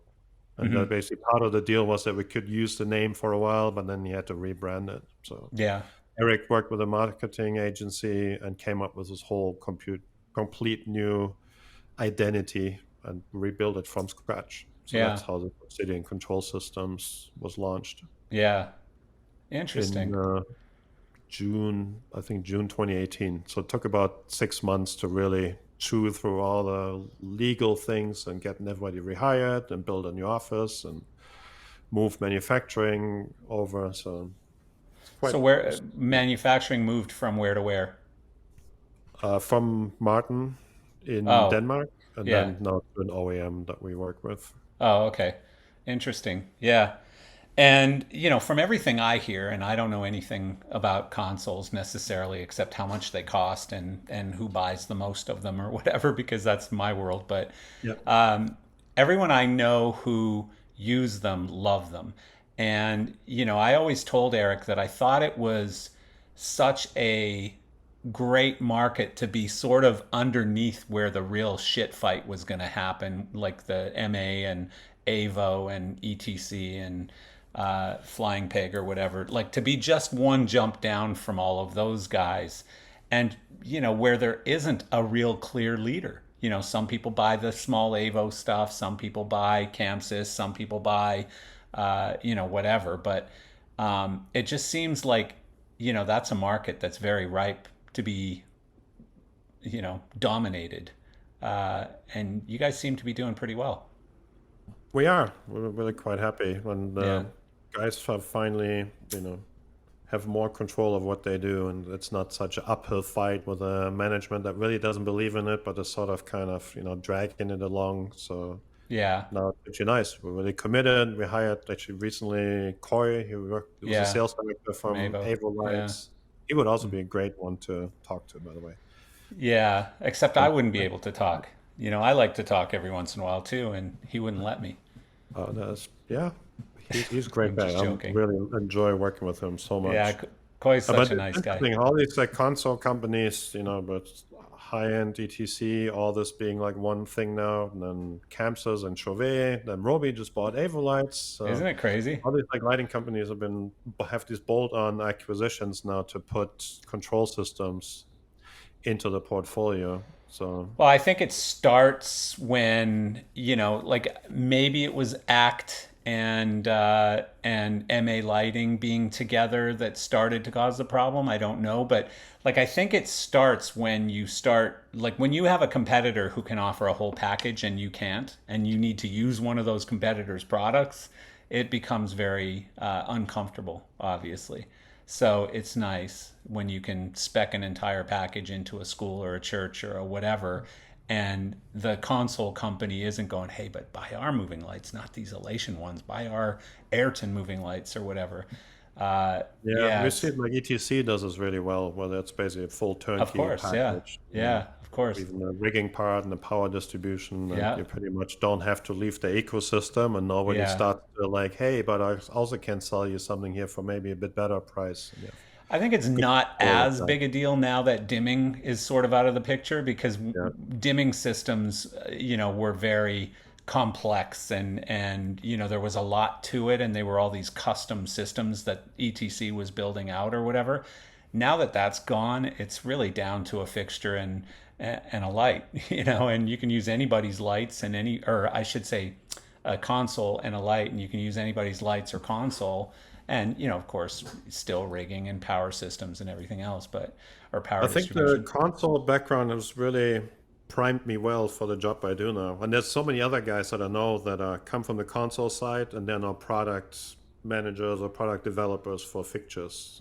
Yeah. JP, a friend of mine, Michael Marcus, who was at Martin, is now at Airy. He was actually the support guy for Maxes in Germany. So Interesting. we all tend to come, being able to talk to the like programmers and understanding how they interact with fixtures makes you really, really, really good Oh person yeah. to design lighting fixtures, I think. So your work day now, like you were hired to head up their lighting fixture design or whatever, which I guess means that you're back and forth to China quite a lot. Yes. Um, do you guys have engineers positioned in China, or are all the engineers positioned in the U.S. and have to go over there to communicate with We the have factories? engineers in Europe and in the Yeah, US. yeah, And then we have a QC in that deals with the factories and basically approves shipments and makes sure yeah, that stuff is yeah. done the way we need it to. So everyone needs to fly over there is the short answer. Everybody Yeah, needs to go spend I loads of fly time. lots, like way too Yeah. much. Yeah. Yeah, I assume. Well, and these aren't short flights either. I mean, at least well, no, you're in No, I Minnesota. wish I it'd was going be to say at four least you're in hours. LA. I wish it'd be 4 hours. It's No. 15 hours. Yeah. Yeah. Yeah. Well, and of course I know Eric and Toby, and you're flying first class, not even Yeah. business class. You're No, flying in I first don't. class. You That have your is own totally. suite on the plane. I wish. Yeah. I Toby's wish. jet, Toby's jet doesn't take you over to Guangzhou? Yeah, that one got sold off a few years ago, I think. Oh, Jesus. No Damn jet, it. no helicopter. No, Martin used to have a boat, I heard, in Yeah. Miami. Is Yeah, that that true? was Harvey Hazelwood. Harvey Hazelwood, that was after I left, but yeah, Harvey and Woody went out and bought a company boat and got fired not too long after that, I think. Yeah, That was ugly. we're very reasonable. It's premium economy for me around the Yeah. world, and then Yeah. well, you get upgrades, but yeah, Yeah. it's a lot of traveling. It's a lot of time away from your It family. is. It's hard. It's tough. Yeah. It's not as glamorous as it seems. Yeah. Yeah. No, it's hard. People say, "Oh my God, it's amazing. You get to go to all these places." And yeah, it's nice to travel until you're going back and forth like a milk run back and forth to China. That's real travel at that point. Like that's Yeah, I was tiring. in China in March. I was home for 2 days, watched my laundry, and then went to Germany for 12 days for Oh, ProLight and Jesus. then meetings afterwards. And then, yeah, See, so that's it's what I gone like did. 21 days in March. So, I did that in my heyday of Martin, where I'd be going, from here to Denmark or Komamar as well, especially when we bought Komamar. But I'd go to Denmark and then back here and then to China for a couple of days, back to the LA office, back here, back to Denmark or Italy or whatever. I mean, I've done it, probably not for the length of time that you've been doing it, but I loved it sometimes and really just couldn't stand it at times. Like when you just really wanted to be able to see your kid's baseball game or whatever, not that my kid ever played baseball, but sometimes you just want to be home, you know. yeah, Like yeah, like the probably you in traveling March. part, it's a bit of a unique job. Yeah. There's, I mean, I'm fortunate because I really love what I do, and Yeah, there's me maybe too. only 7, 8 people that do what I do around the world. It's kind of Yeah. That is cool. interesting. We all know That each other too. Like most people think we all hate each other, but it's actually quite the opposite. We have yeah. really good relationships.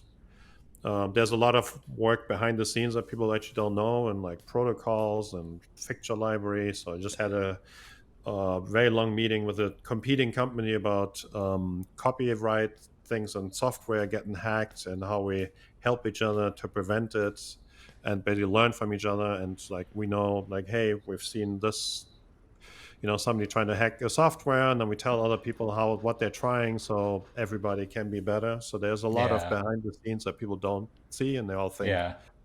we're really tough competitors in the front, but we also can go and have a beer at the What bar about afterwards. Yeah. What about the counterfeiters? Like, have you seen this now infamous post that was on one of the lighting groups on Facebook over the past couple of weeks where I almost feel sorry for the guy. Some guy comes out and says, "Hey, I just have a question for the group. The the church that I go to is asking me to work on. You saw that?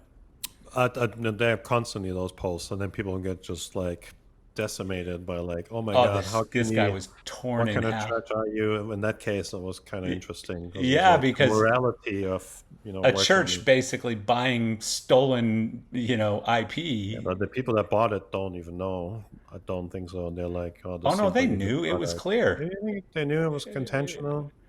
Yeah, I mean So it was very clear on that one. And again, I felt sorry for the guy because he was just a bit naive and gullible, I guess perhaps.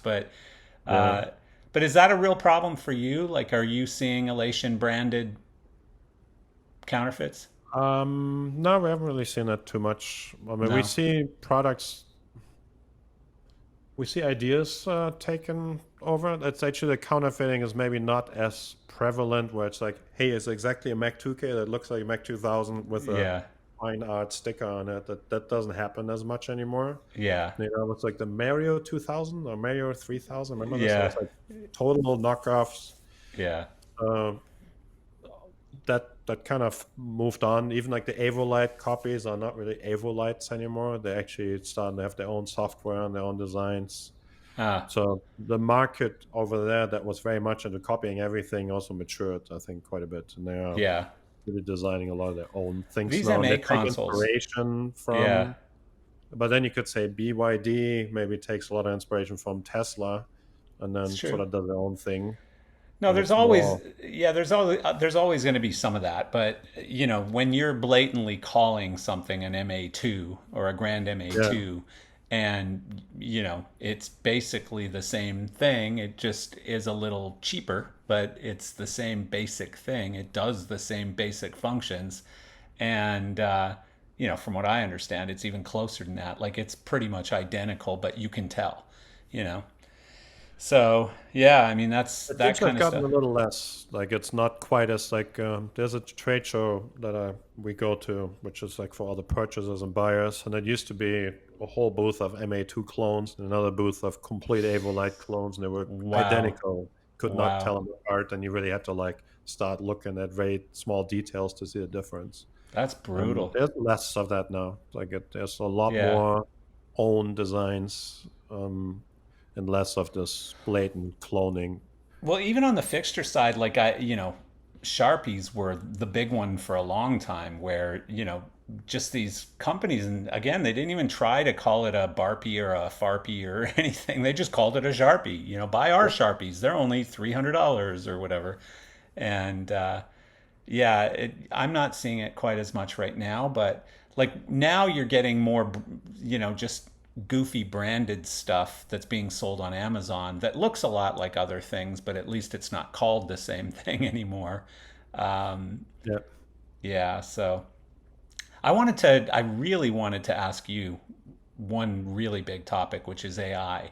And, Okay. I'm super, like, I think AI is something where you're either afraid of it uh, or you embrace it, and you have to make a choice. Like you really do have to make a choice. You either embrace it or you fear it, and either way it's coming. So you either have to find ways to get ahead of it, like get on the bus or run over by the bus. Basically, is how I look at AI right now.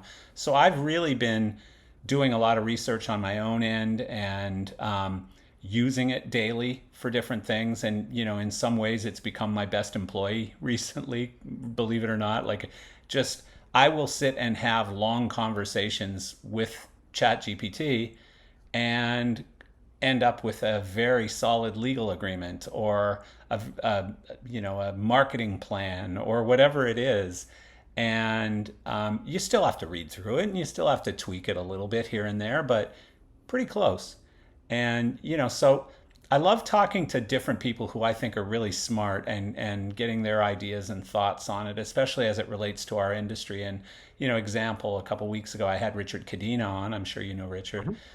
And Richard said one of the very first uses that he found for it was he writes these JavaScript things for figuring out electrical, I forget what it is, but And he says it takes him a long time to write these JavaScripts.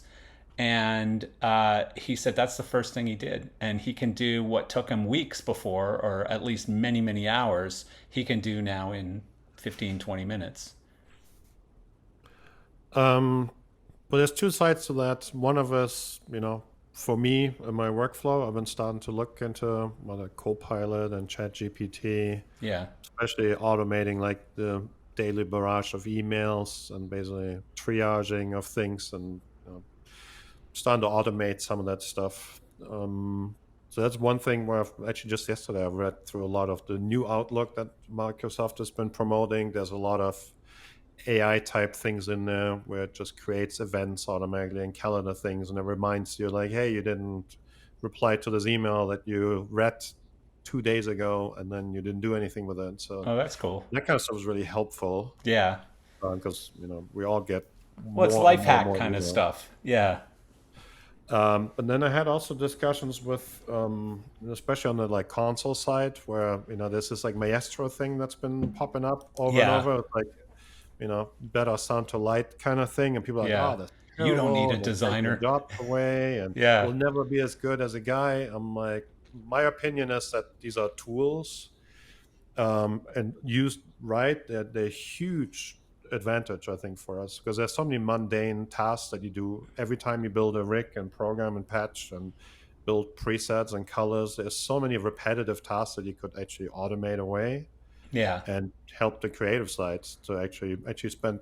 So right now maybe 70-80% of the time is wasted just getting the stuff together, and then you have very little time at the end to do actually something, the stuff that's fun, Yeah. because there's so many technical things that you have to worry about and deal with.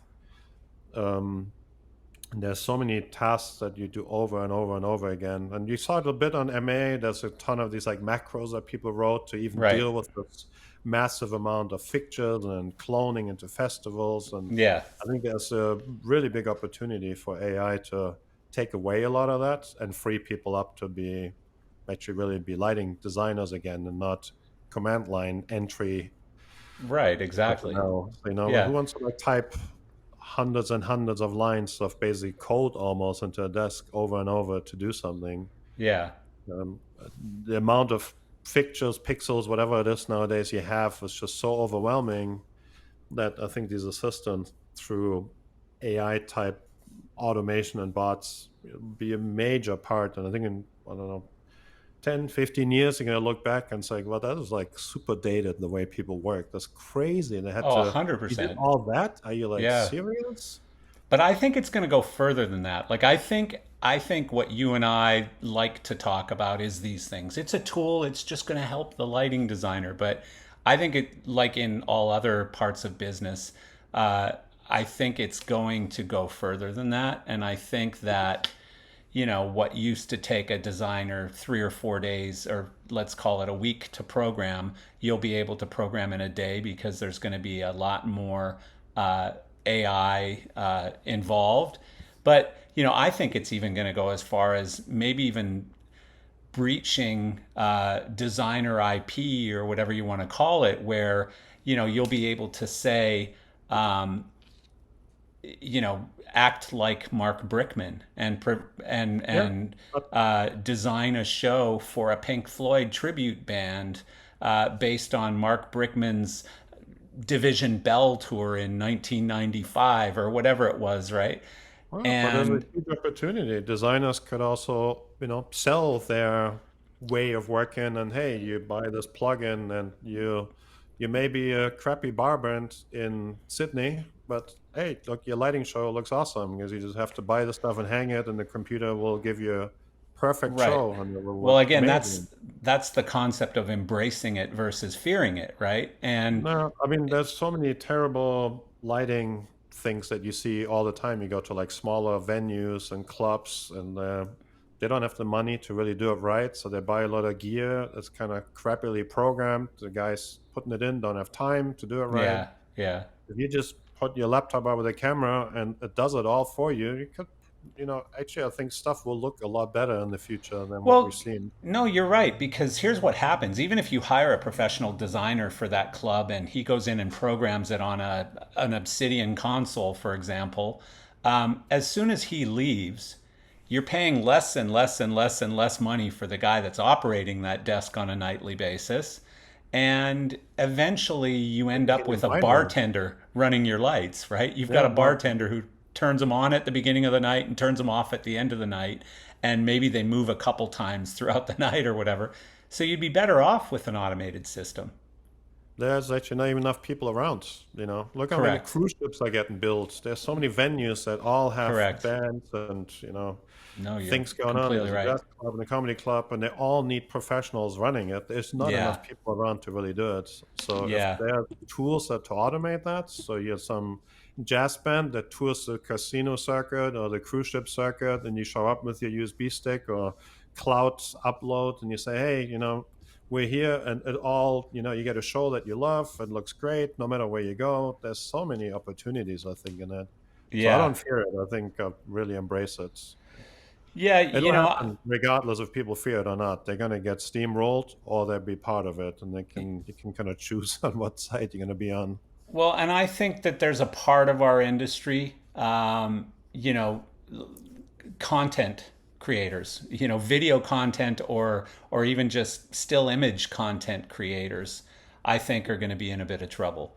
Because a creative director is going to be able to just use AI and say, "Here's the look that I want," and boom, they're going to get it. And a designer friend of mine just sent me some images a couple days ago of a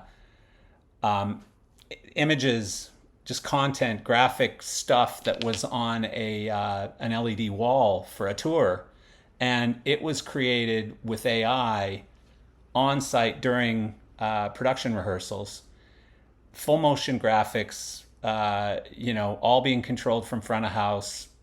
While the show was being cued, they were basically sending brand new graphics to the screen. It was just incredible, and it was all completely done by AI.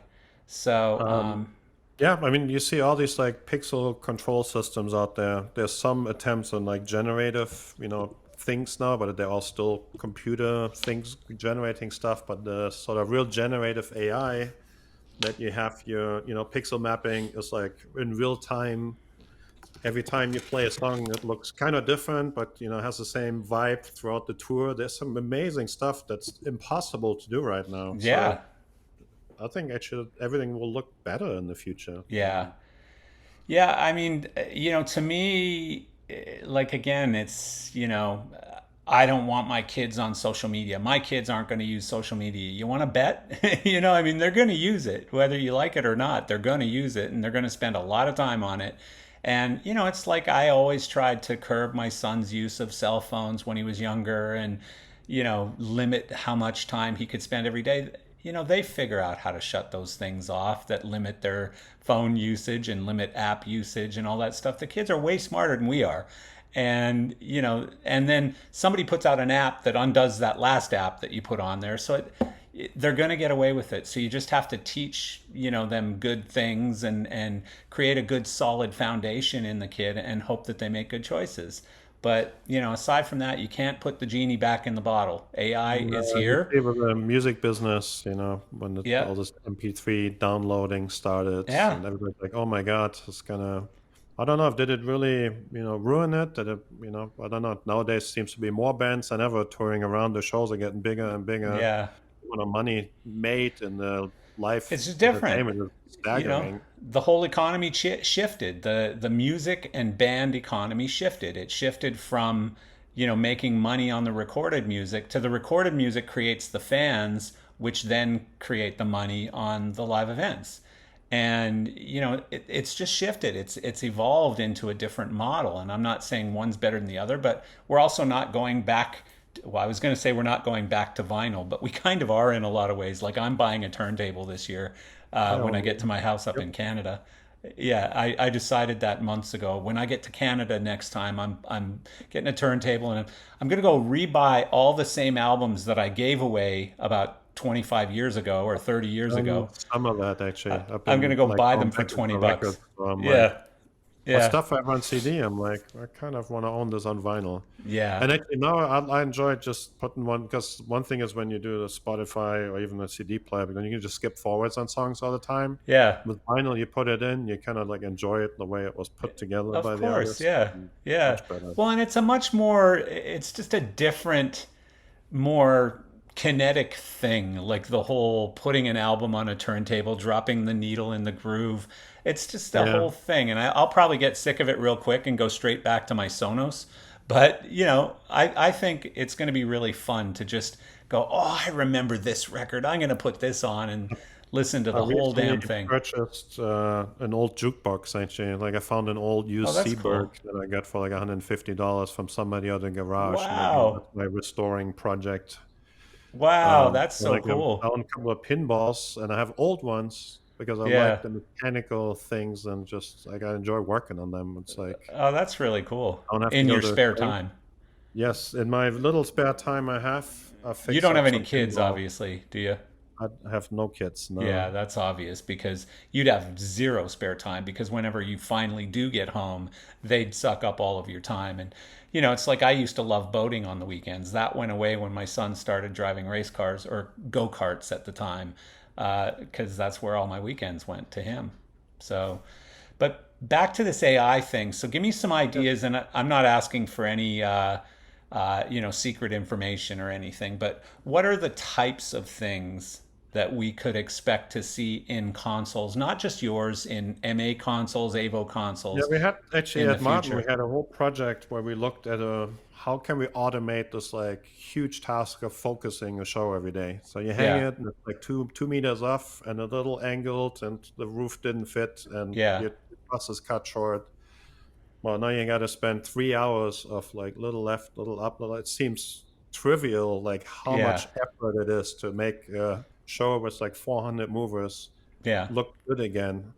And we looked into all sorts of things like sensors. And now with AI and cameras, there's actually what you do with your eyes, like, hey, this angle looks correct. I think there'd be a lot of automation where you don't like you just set it up, push a button, it goes beep, beep, beep, beep, and it'll be done. And you have a perfectly focused show that looks exactly the way it's yeah, supposed to. yeah. So a focus Catching and genius. scanning a rig, knowing what fixtures you hung and what positions and what angles, lots of things that you have to do manually right now. I think Yeah, that'll be the first thing we're going to see, that we take some of these tasks away yeah. and basically, yeah. So that is probably the first phase. I'm thinking, and then there's going to be a lot of connection between the fixture manufacturers and the console side because you have to talk to each other and be aware. We don't have Yeah. RDM at the moment, which isn't great. We're Yeah, part of a whole group of new protocols coming out, so there's what's a the whole one bunch that of I'm work. trying to think of? What's the one guy? Oh my God, I've had him on the podcast and I can't remember his name or even where he's from. He might be Dutch. Oh my God, or German. I don't know. Maybe even Belgian. I don't remember his name. He's got his own protocol, and they came out with it right before Royal COVID. What? Cluster is Yes, one, I think. cluster, Yeah, exactly. Royal. Yeah, Yeah, yeah, yeah. Yeah, such a cool guy. And yeah.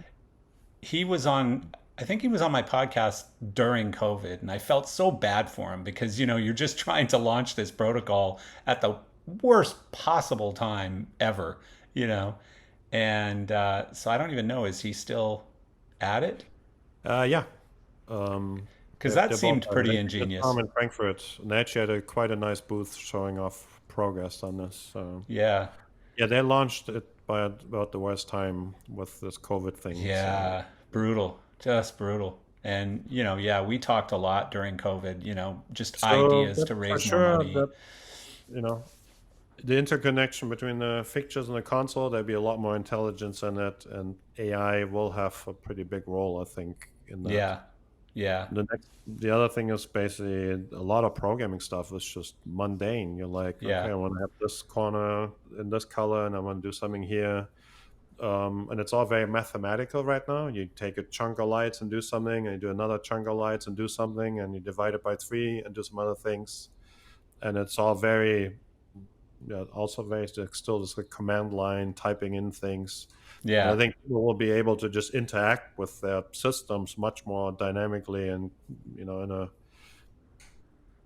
some sort of AI bot will help you do these things that take you hours to type in. And if you look, you talk to designers that did these old tours in the 80s, where they had to like really have tables and mathematically divide up on their very light desk or their icon desk how to write specific chases. So these like cool circles for Pink Floyd Yeah. actually worked. Oh, I remember It's it. crazy amount of math, and that Yeah. kind of stuff is like trivial for computers to do. Yeah. And it's even much easier for like a generative AI bot. So I think we're Yeah. going to see a lot more of these things that help you basically create.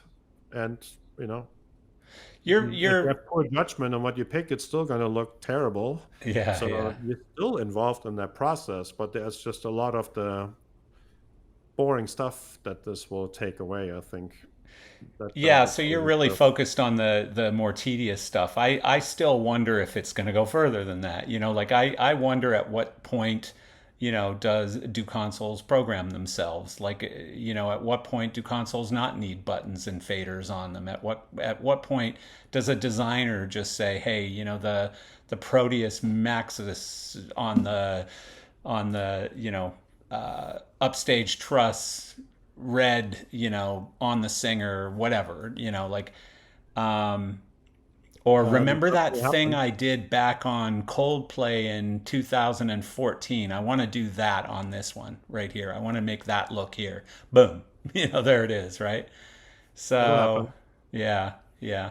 But it'll happen Yeah. probably slowly. I think, there's probably a lot of, on the console side, and again, you don't have to confirm or deny this, but I would think from a manufacturer standpoint, you have to walk easily at this point because everyone is a little bit nervous. Certainly lighting programmers, lighting designers, sound engineers, everyone in every job, coders, again, creative people, whatever kind of creative you're making, whether it's video or whatever. Like, have you seen Sora?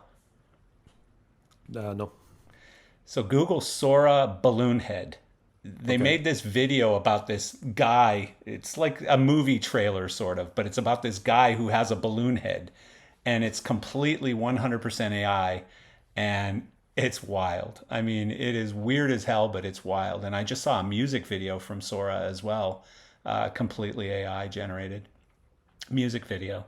But yeah, I mean, this stuff, we're in the infancy right now. Like, we're the very first BlackBerry, that had the funny buttons, or the, what was the other one called, the Palm Pilot.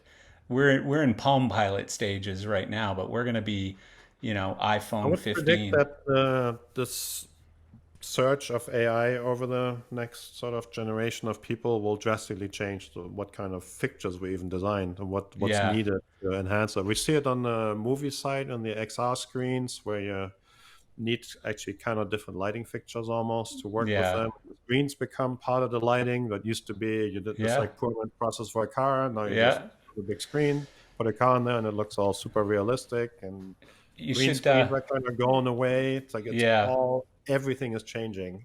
There's a Joe And Rogan from 2 or 3 weeks ago with Kurzweil, Ray Kurzweil on it, and obviously a very smart guy and very up on AI, and he has this whole thing in his head where it's 2029 is pretty much where AI is past humans, and okay. so everything leads up, and he keeps talking about this exponential growth of AI. It's not linear growth; it's exponential growth, and it's quite an interesting conversation. Well, eventually AI will teach itself. Of course. That's sort of what's going to Well, happen for it's doing sure. that now. Like, didn't I just read about this a couple days ago that Google, I think it was the CEO, said, our AI system surprised us. And the interviewer said, "Well, why is that?" And he said, "It learned a language in minutes that we didn't tell it to learn, and we didn't do this. It did it itself, It just learned an entire new language and then started to communicate in that language. And that's kind of frightening. If Google is going, hey, this thing did something we didn't expect it to do, that's frightening. That's a little bit scary. That's where you get into the sort of Twilight Zone stuff where it's like, ooh, geez. So, yeah. I mean, there is a Yeah, danger we're to it only all. seeing a tiny glimpse of it, what's really possible Of there. And course. it'll interface with everything you do, which is fun and scary. And but it's when the internet was invented or whatever, other things, a car, automobile came like this, like some big breaks, I guess, in humanity where certain Yeah. events Well, really shifted stuff drastically, yeah. and it will happen here. And Yeah, I mean, we're nobody not actually back knows in how that's going to end up. yeah, we're not back riding a buggy behind a horse or anything, right? So you always keep progressing. Like once technology happens, you don't just suddenly move backwards or whatever. But at the same time, the good news is so far, I think most of the progress that has been made has been in very useful things, like you said, ways to simplify your day and clean up your email or your calendar or different things like that. Book flights, you can use. There's all kinds of different AI systems out there now for travel where you can book an entire, not just book a flight, but you could say, you know what, I'm thinking about going to Italy this year, and I'm going to spend 3 weeks there, and I think I'd like it to be during warm weather, but not when it's too busy, and I want to spend some time on the seaside. Not too much time in touristy towns. And you can have this 10-minute conversation with it, and boom, it'll create you a complete itinerary along with pricing and best time of year and hotels that you should stay in, where you should eat lunch. It's incredible. I've tried it. You know, it's wild. Let me know when you go on one of those trips if that really worked Yeah. out. And Yeah. Well, it couldn't be much worse than booking it directly through like United Airlines or something. And, you know, it's so bad. Like the service, this is the other thing. The service with airlines and hotel chains and things like that has gotten so bad that it's not going to be hard to surpass it. It's going to be pretty easy to surpass it using AI. for sure, it'll affect a lot of jobs, like stuff that we do right now will all change. There will be a lot of jobs that are not needed anymore. There's probably no more customer service agents that you call. It's all going to be some bot who's going to be much quicker, Yeah. much smarter, knows a lot more. And like what you whatever flight canceled, you're not going to call some agent anymore who's going to be like typing around and trying to find it. It'll be you're going to get it on your phone, and you get the perfect rerouting ready to Yeah. go, and it will Yeah, you're right. optimize it across the whole airline to distribute the load between different routings and who's going to miss their connection, and this kind of stuff uh, will help What are drastically.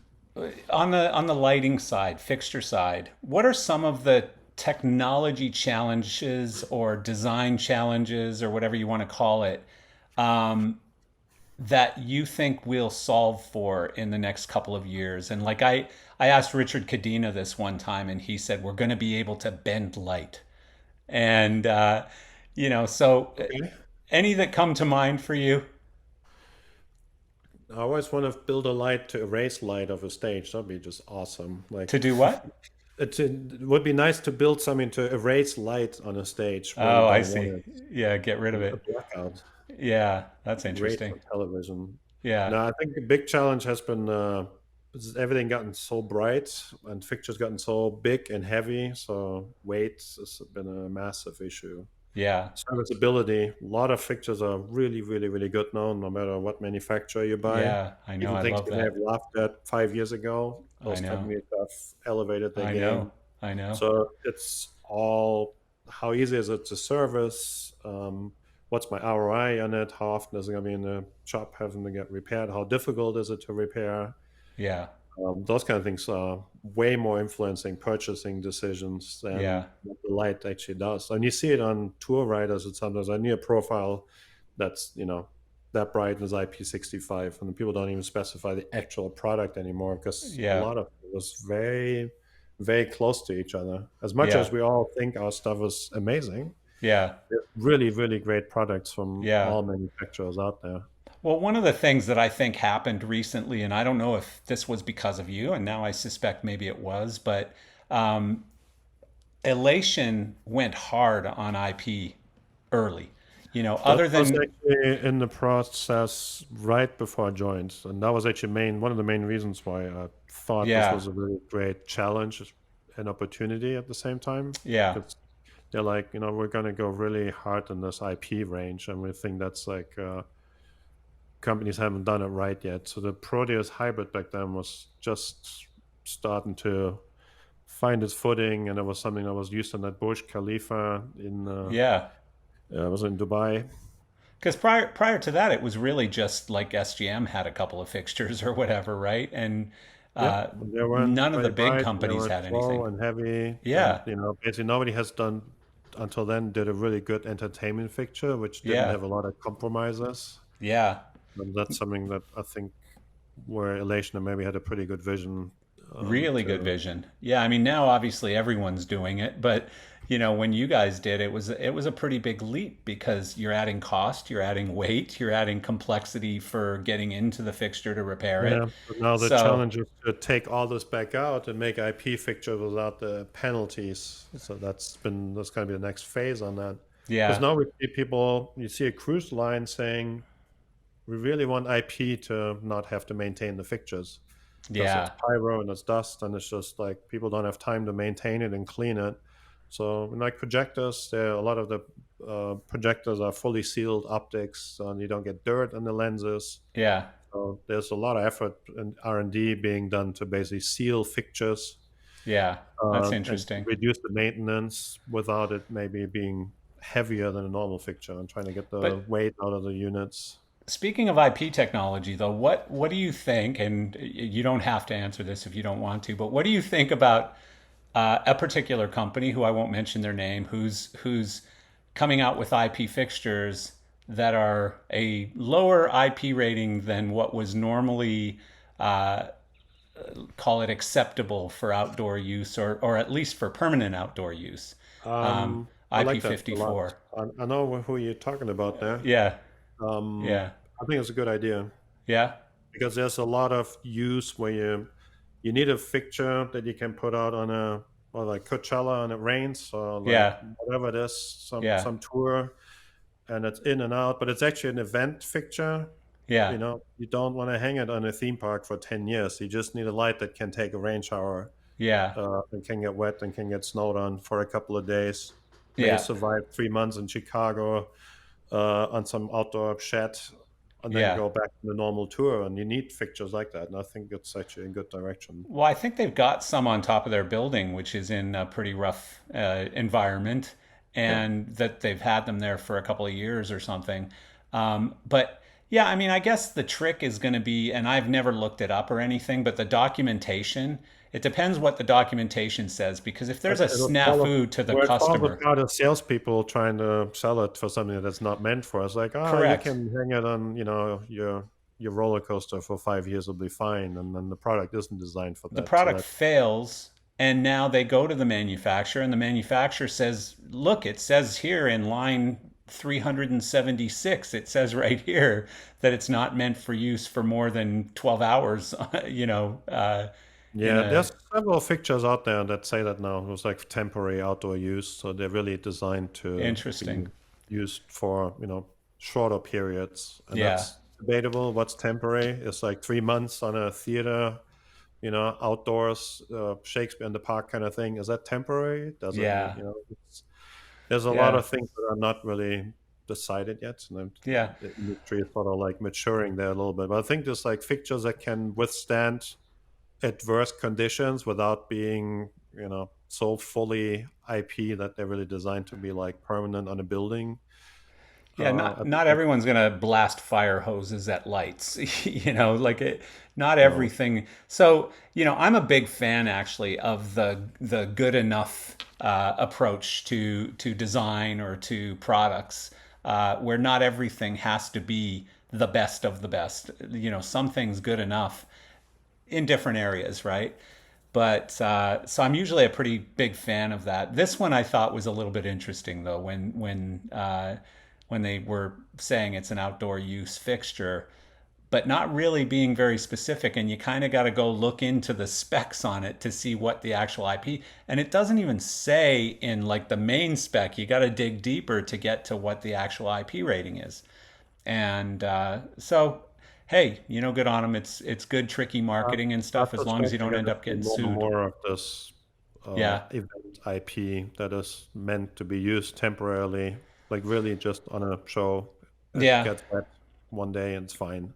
From a fixture design standpoint, how much easier is it to make a fixture IP54 than IP65? Like, what are Actually, some of the not differences? there's not a lot of difference really. Really? So Uh, why bother? once you go to IP65, there's a lot more. You get like moisture and humidity management. That's a bit more difficult. Just Yeah, like taking the fixture apart and evacuating it and doing yeah, pressure tests. Those kind of things yeah, are difficult, especially on the rental side. yeah, So that's where we see actually a demand for fixtures to be easier to service yeah, and not demanding those IP65. So some like Claypaki is on IP66 right now, and we've been yeah. doing a few fixtures like that too. Uh, So it's going both ways right now. So some yeah, fixtures go it's up, interesting. some been going to 54, IPX4. It's a lot like if What's IPX headphones and for? watches, they have like IPX4. What's X So for? um, you only have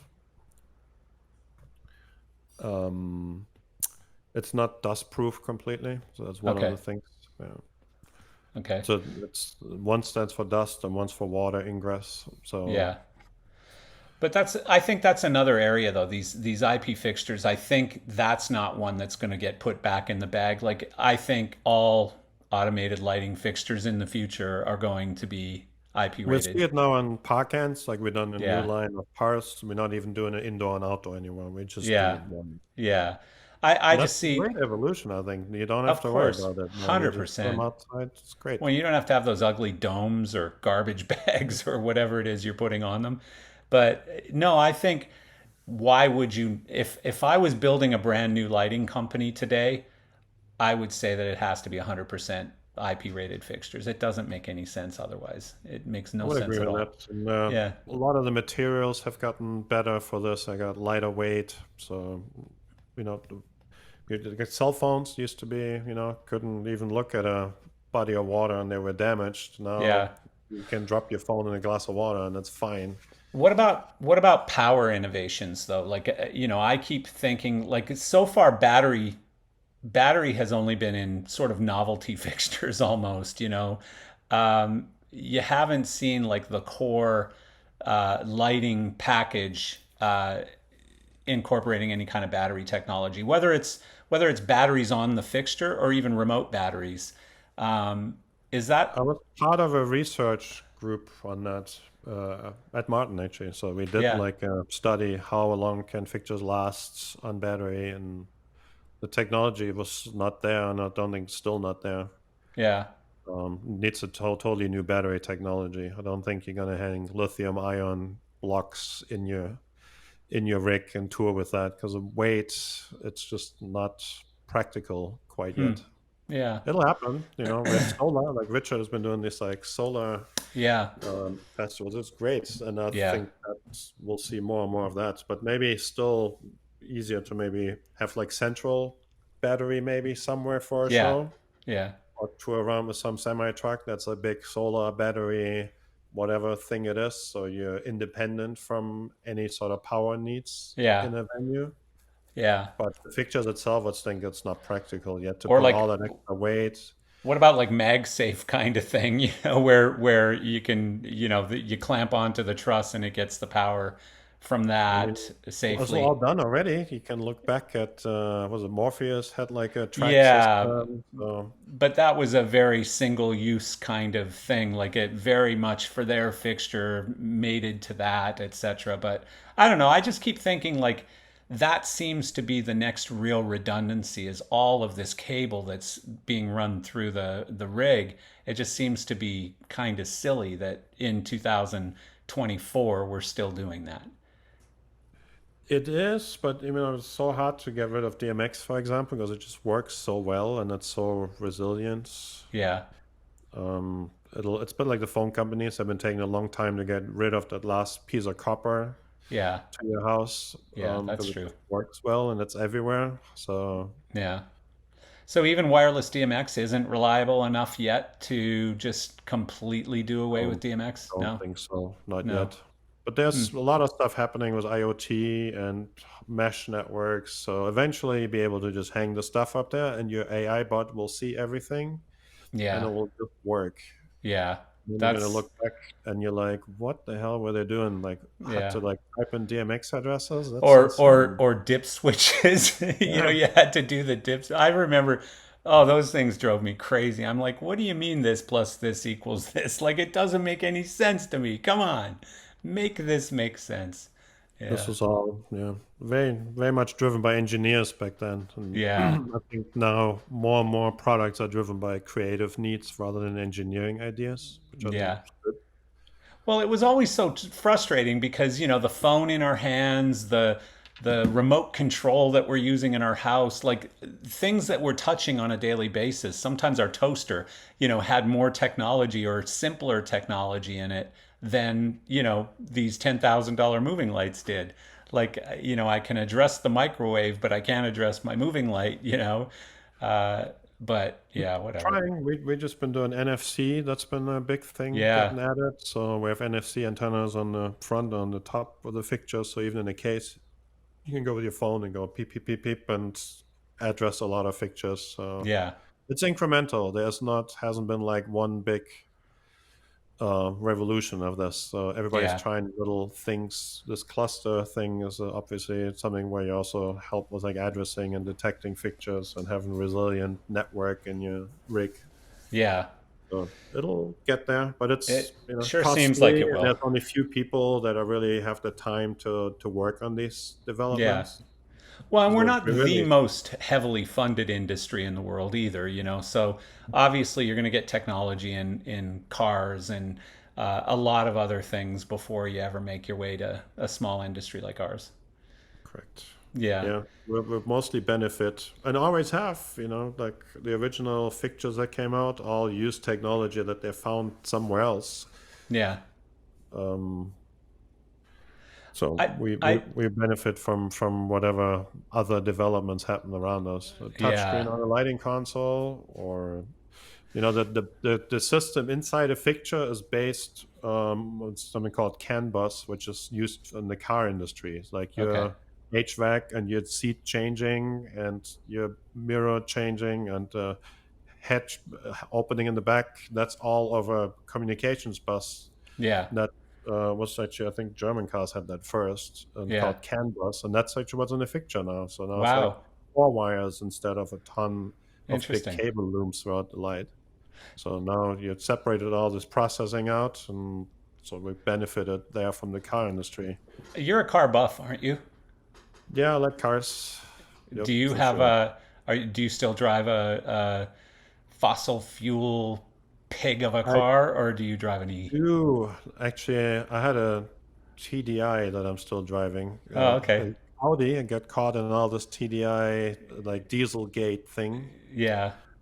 I'm actually changing to a plug-in hybrid because I wanted to go full electric, but the charging setups here in Minnesota are just not really there yet.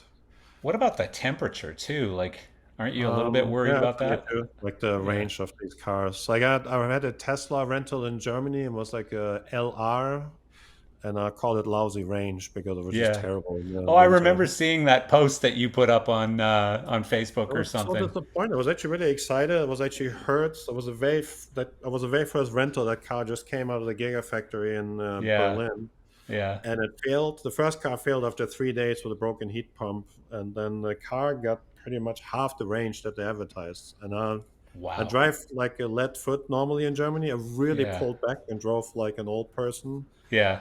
No offense, but normally I'm one of the faster drivers on the autobahn, which is Yeah. fun to do. Yeah. Of In that course. Tesla, I really pulled back and drove very, Which mellow. is kind of And still, disappointing because they're pretty quick. they're quick, but like basically, you drive 100 kilometers and it tells you use 300 of your range. I'm like, what Yeah. happened? Oh, Jesus. I don't believe any of those numbers that they say. But You it's, know, I'm not an electric car fan, and I had an Audi R8 at the time, and I was looking for whatever I was going to get after that, and so a friend said, "Have you driven a Tesla?" And I said, "Nah, I don't." And he goes, don't discount it. You got to drive one." So I went into the Tesla dealership here in Palm Beach, and they gave me one for the weekend. I left my Audi there, but they gave me a Model S. This was before the Plaid, but it was the fastest one before the Plaid, whatever that is. P100D, that's what it was called. And this was probably 4 years ago or something.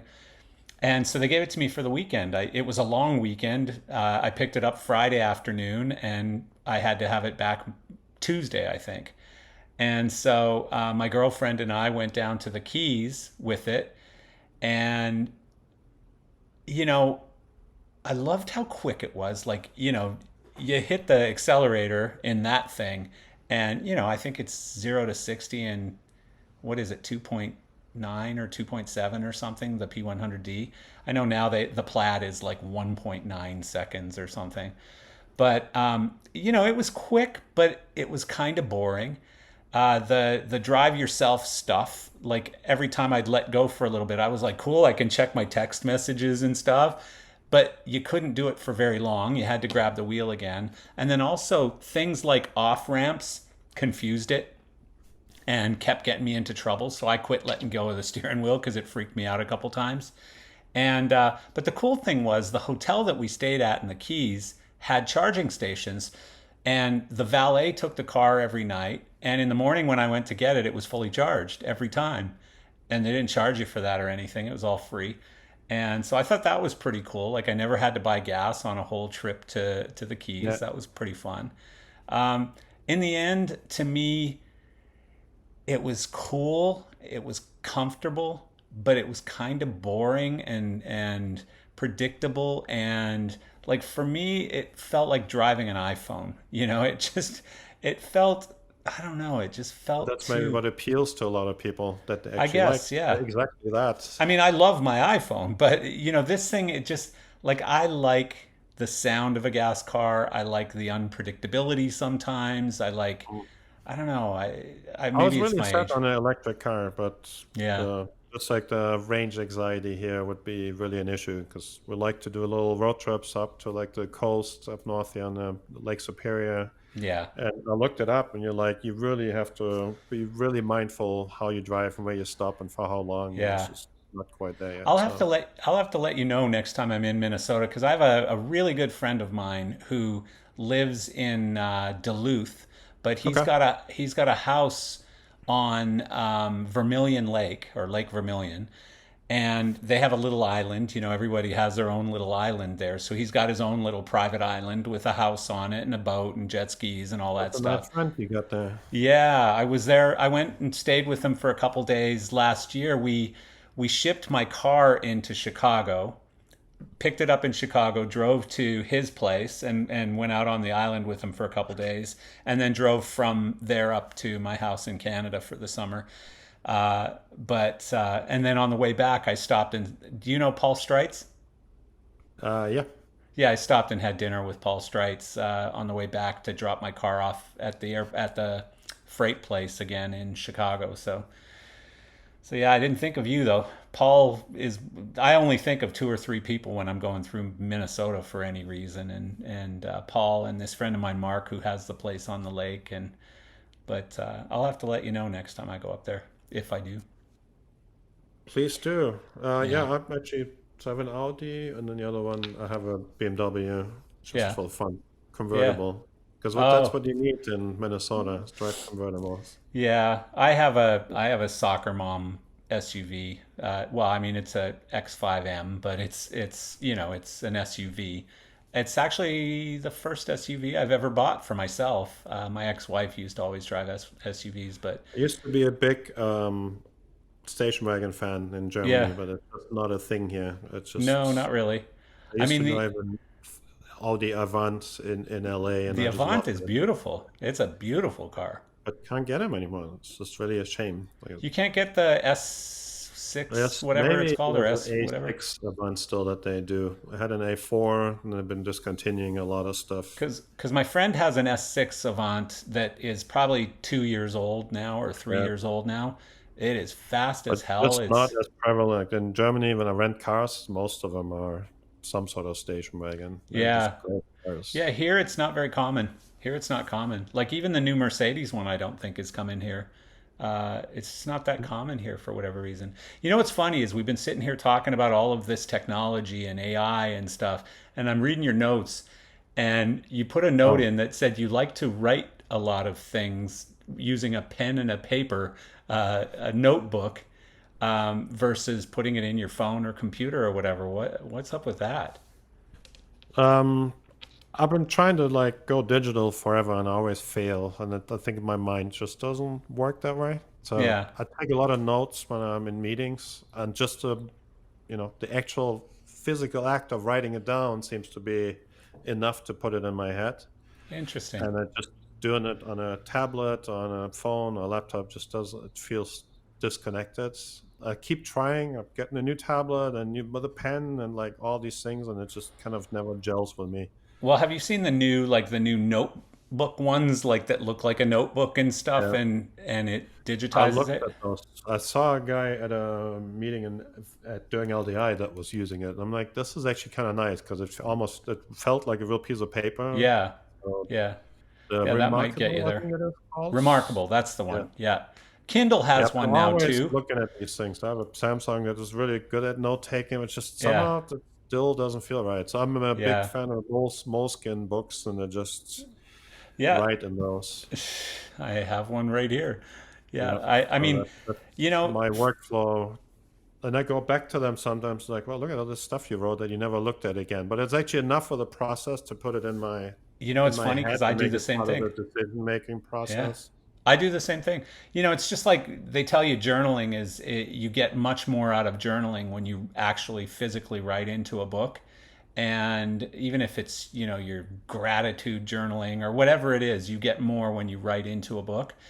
It's just for me, I don't know. I always have my phone with me, so I have to put things into notes and stuff in my phone. Otherwise, I lose them or I don't remember which notebook I wrote it in or whatever. And it's just another thing I have to remember. And as I get Yeah, older, somehow that's, writing's always been easier for me. Like the whole text to speech hasn't really worked for me, even huh, though it's actually really good.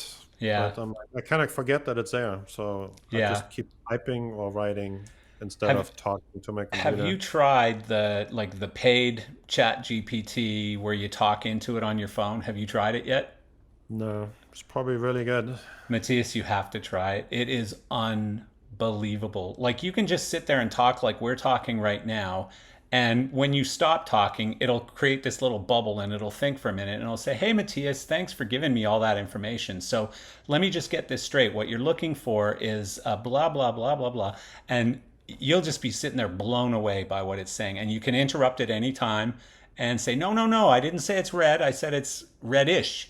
Oh, yeah, I'm really sorry about that. Yeah. I mean, it's crazy. It's just very communicative. Like you're just sitting there having a conversation with this thing and it just works. It's incredible. I'm looking at my desk. There's this pile of Moleskine books. I'm just sort of That's always hilarious. been like that. So but you do the same. They say it helps you Yeah. Yeah, I mean, internalize things when you're in for meetings. for me, the most I use it is when I'm on podcasts because I can't really take out my phone because it becomes distracting because there's things popping up or I see something else on there or whatever. So I always have a notebook next to me when I'm doing the podcast because if I want to bring something up, I'll forget it if I don't just put a little note here that says, you know, whatever, one word of something to remind me what I need to talk to you about or Yeah, something. still like when I start my day, I write like a punch list on a, letter sized thing just to like the kind of things I want to do during the day. And often it's the That's same cool. things I didn't get done yesterday, but it like Yeah, physically putting it in front of you and keep yeah, glancing at it. that's good. I'm trying to Yeah. go more digital with this and waste less paper, but I know some really, really smart people like Richard Branson. still carries a physical notebook wherever he goes. All the time he's got one, and he's constantly taking it out and handwriting notes into it. Whatever works for you. For me, again, my phone's always with me, and that's the only reason that I've become so disciplined about putting notes into my phone. And like I go for a 4 or 5 mile walk every morning at about 6 o'clock in the morning. I'm constantly saying, "Hey, SIRI, remind me in 2 hours to make a note about this or this or this." Like I'm constantly talking to it. Hmm. Excuse me, I just had to put the volume down and sneeze. So, another thing I read in your notes is that you're a cat freak. You're not a dog guy. You're a cat guy.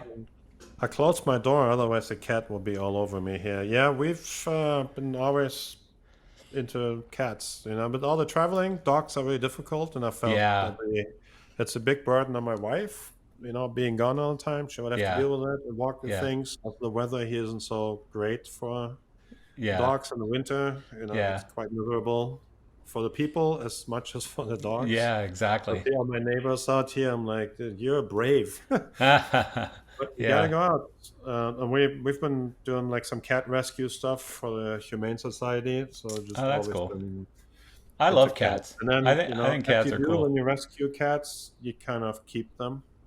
Yeah, So at the yeah. moment we have four, and Oh three of boy, like there was one that showed up in the winter and just didn't leave. that's interesting. We call her Frosty because she's white, showed up in the snow, and then Yeah, she saw a snow cat. And that's we got quite an original name, Matthias. Calling a white cat Frosty. Ooh, that's out there. that showed up in the snow. I mean, Yeah, no, that's a good one. I nobody said that Germans are funny. We just, Yeah, it's true. You think you're funny. Um, to me, cats and dogs are so. It's so funny how different they are. Like, and I just like that whole sort of cerebral, sort of genius side of cats. How they're looking at you like thinking you're an idiot. And you can tell that's what they're thinking. And whereas dogs are just like, I'm an idiot. Dogs are completely the opposite of cats in that way. So it's pretty fun to watch them. I, I do enjoy my cats. Yeah.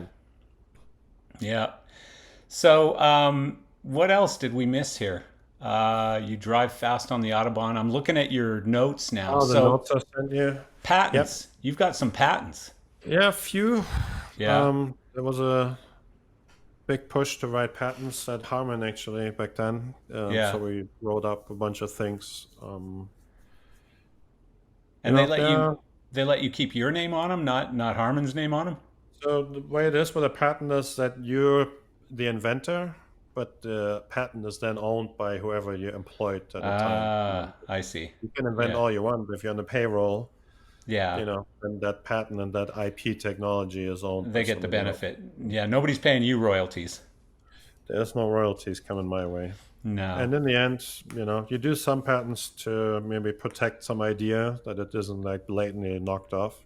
Yeah. There's a lot of patents out there that are kind of unnecessary, I think, and they actually stifle Yeah. innovation.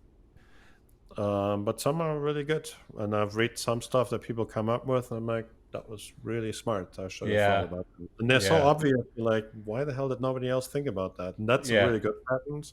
If it's some convoluted thing where you're like, somebody's just really trying to keep a lawyer busy here by writing a lot of stuff, Yeah. like I found really good patents are really short, and you're like, oh my, I should have thought about that. Then it's a good one. Well, what about PCM PCM modulation control on the RGB LEDs in color Yeah, kinetic sure. stuff? Like, I remember when they did that, Fausto said to me, Marcel, this is the most, he said, your patent office in the United States are idiots. And I said, why? And he said, because I was studying this stuff in the 70s in school in textbooks. Like, this is the oldest thing, you know, Yeah, that's a good example of or something that shouldn't have PWM, PWM, isn't patented. it? Yeah, Yeah. pulse width Pulse width modulation. modulation. Yeah.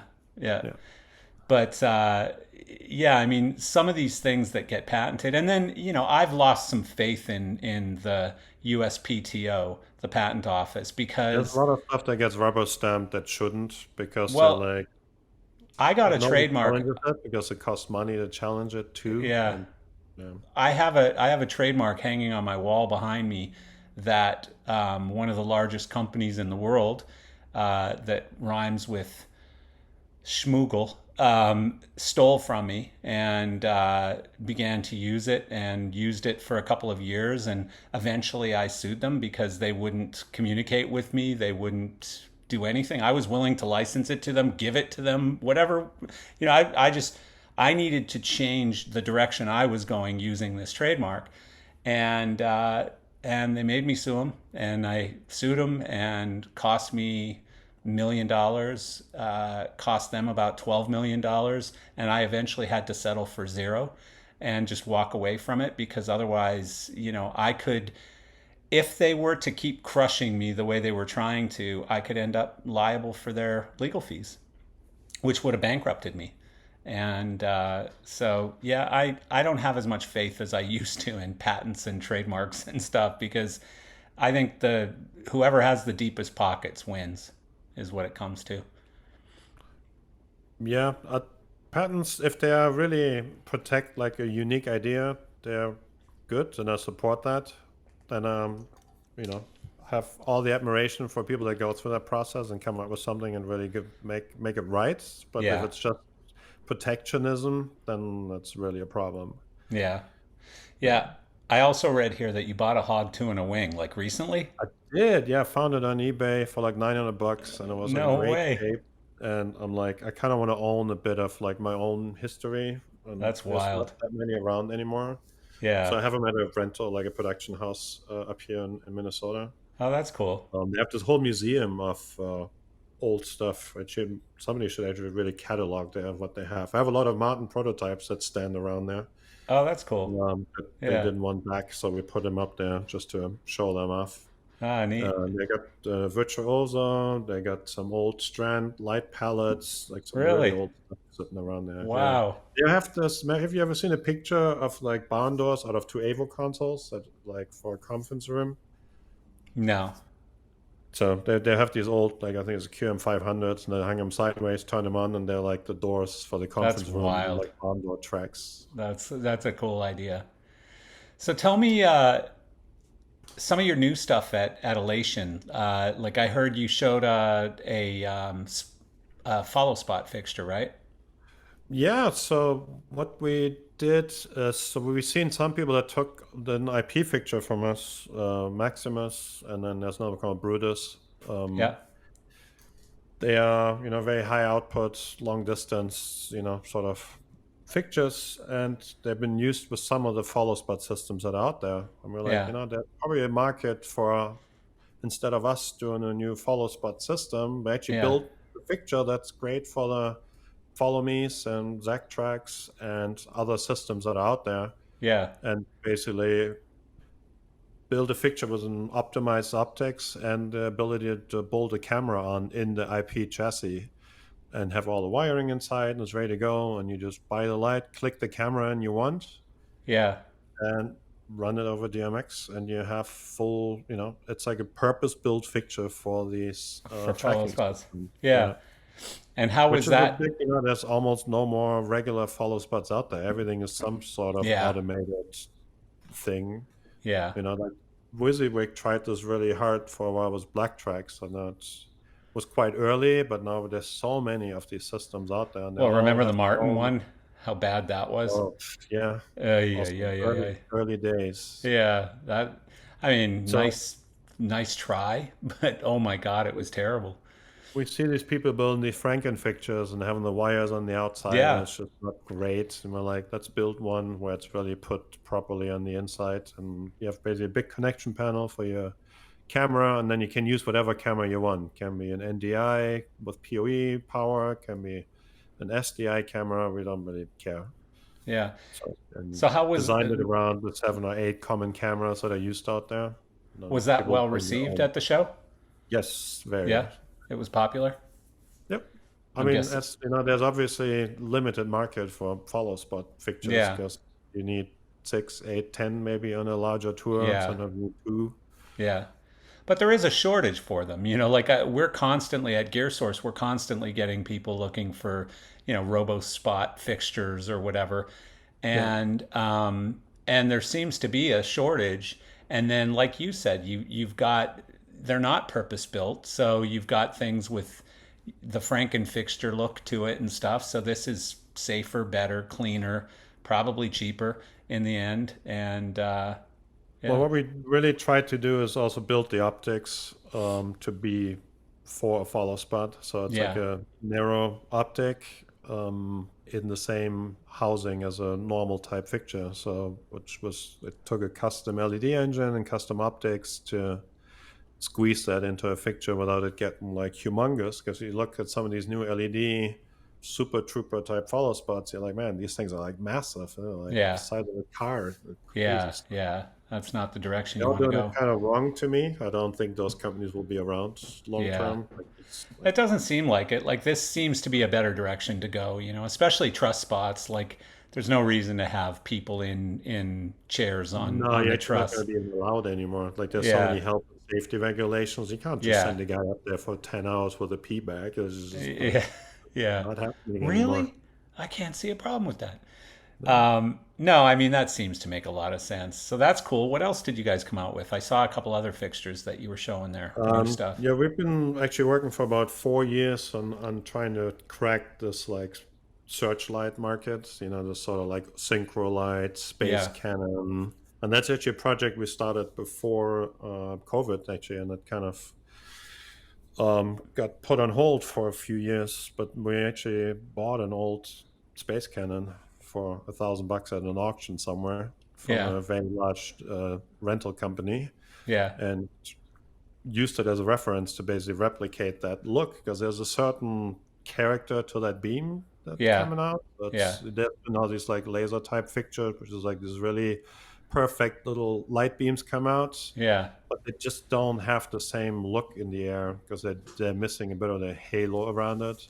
Right. Like you look at a Sharpie, it's actually not a perfect clean beam that comes out. There's a No. lot of schmutz on the outside Yeah. in a way that kind of lights up the air around, and that gives the beam some Yeah, I get thickness. it. Yeah. No, I completely And if it's understand. just perfect, then it doesn't read on camera, and you have these like thin little light sticks, and they just don't have the same look as that Sharpie Yeah. or like an old like xenon type fixture. So we actually looked into xenon technology back then. We worked with a company that does a lot of the digital projection for like Christie or Barco, but that's kind of been a dying thing, and they've Yeah. been all moving more to like laser type engines. But then that technology wasn't quite right, so it took a few years to really mature that and get that output and get the right beam character. But now I've seen it against 7K synchros and 7K space cannons and that kind of fixtures. Yeah.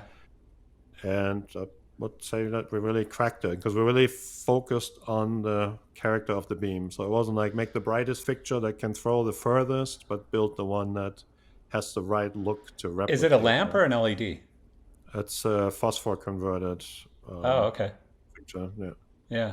And it's just white or it's full color? It's a white engine. Yeah. That's the only way to get that No, no, intensity but out. do you have color on it? Does it have It is. flags or something or a color wheel It or a actually looks on the inside almost like a regular moving light. So you have the Oh, okay. normal color flags, gobos, prisms. It's actually Okay. a hybrid that's just Yeah. designed for this like super long throw.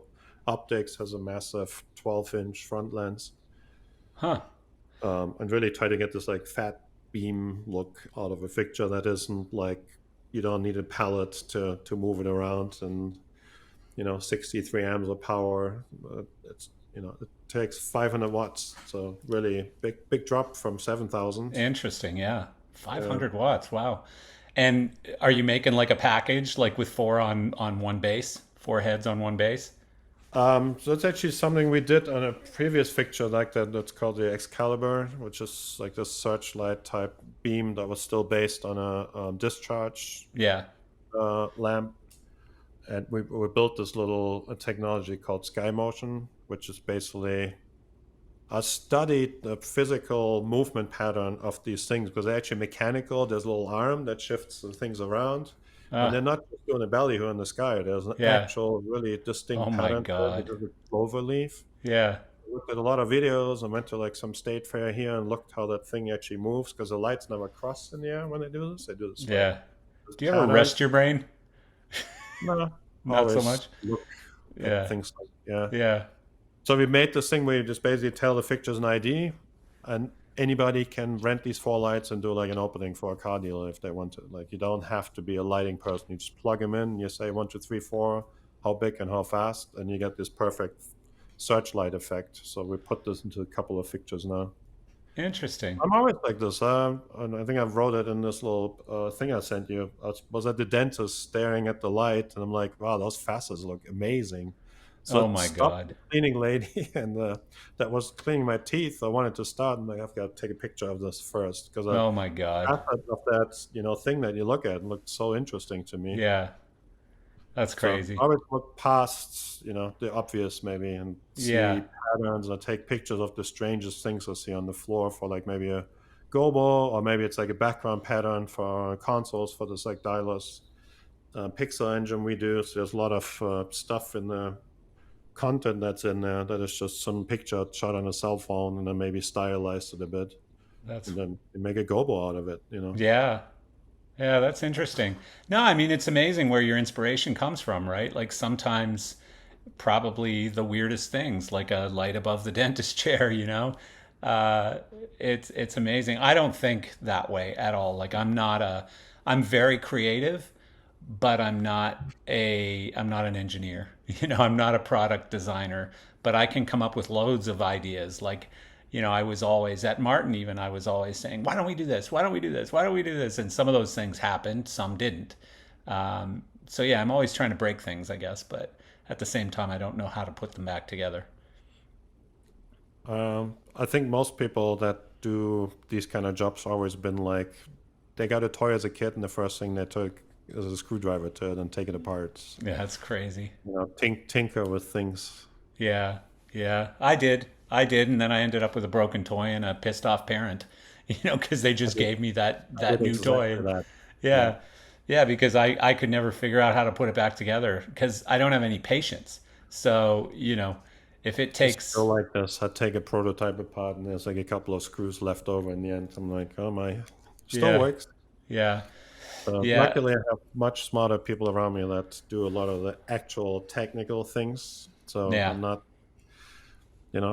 the guy in the end who really decides where every screw goes. There's a much, much bigger team behind it. So, I mean, the role that we play is, we're sort of there building, creative instruments and worry mostly what comes out the front and what choices we make to help creative people have like amazing products. And It's then got to there's a be, it's huge got, engineering team that actually makes yeah. this stuff It's happen. got to be hard though when you're separated from the factory because, you know, like when you can run back into the factory and say, "Hey, bend this, do this, do this, do this," and then you can go tinker with things. It's obviously probably much easier in a sense. I don't know. Do you Um, use rapid prototyping or anything? I'm guessing. I do. I have a place here that can print me a couple of 3D things here and there. So if I need something simple like a knob or like a handle, I want to see Yeah, it. So I got a friend here that owns a company called Monkey Wrench, and he does a lot of. He has like a nice 3D system there where I can print out stuff quickly, yeah, and I buy him lunch, and that's a really good deal for me yeah. and That is for a good him. deal. Yeah, that is a good deal. But Seth yeah, is a it's a good bit guy. more, maybe a bit more disconnected. But then I spend a lot of time in the factories. Like I'm there quite a lot. Yeah, yeah. Like every quarter, every month. Every other month usually. Yeah. Wow. Yeah. Yeah, that's a lot. That's a big trip. Well, I really appreciate you taking all the time with me today, and finally, you know, being able to do this. I appreciate it very much. You're a smart guy, and Yeah. I always wanted to dig into your brain a little bit and see how things work. I don't know if I'm that smart. I got really lucky in many, many steps that there's so many coincidences that led to where I am. I You could be, know, could be a grunt somewhere pulling cables in Germany still, and I just got fortunate. Well, I think luck makes up such a big part of all of our careers. Like I didn't go to college to get into this industry. I was a musician and kind of fell into this industry. So, there's a lot of luck involved all the time. Usually good, sometimes bad. But yeah, no, it's a good thing. And I appreciate you doing it. And I'd love to keep you all day, but unfortunately I can't. So I am going to bid you farewell, my friend. Thank you so much. And thank you as well. And I look forward to seeing you at one of the trade shows here soon. All right. Bye. All right. Ciao.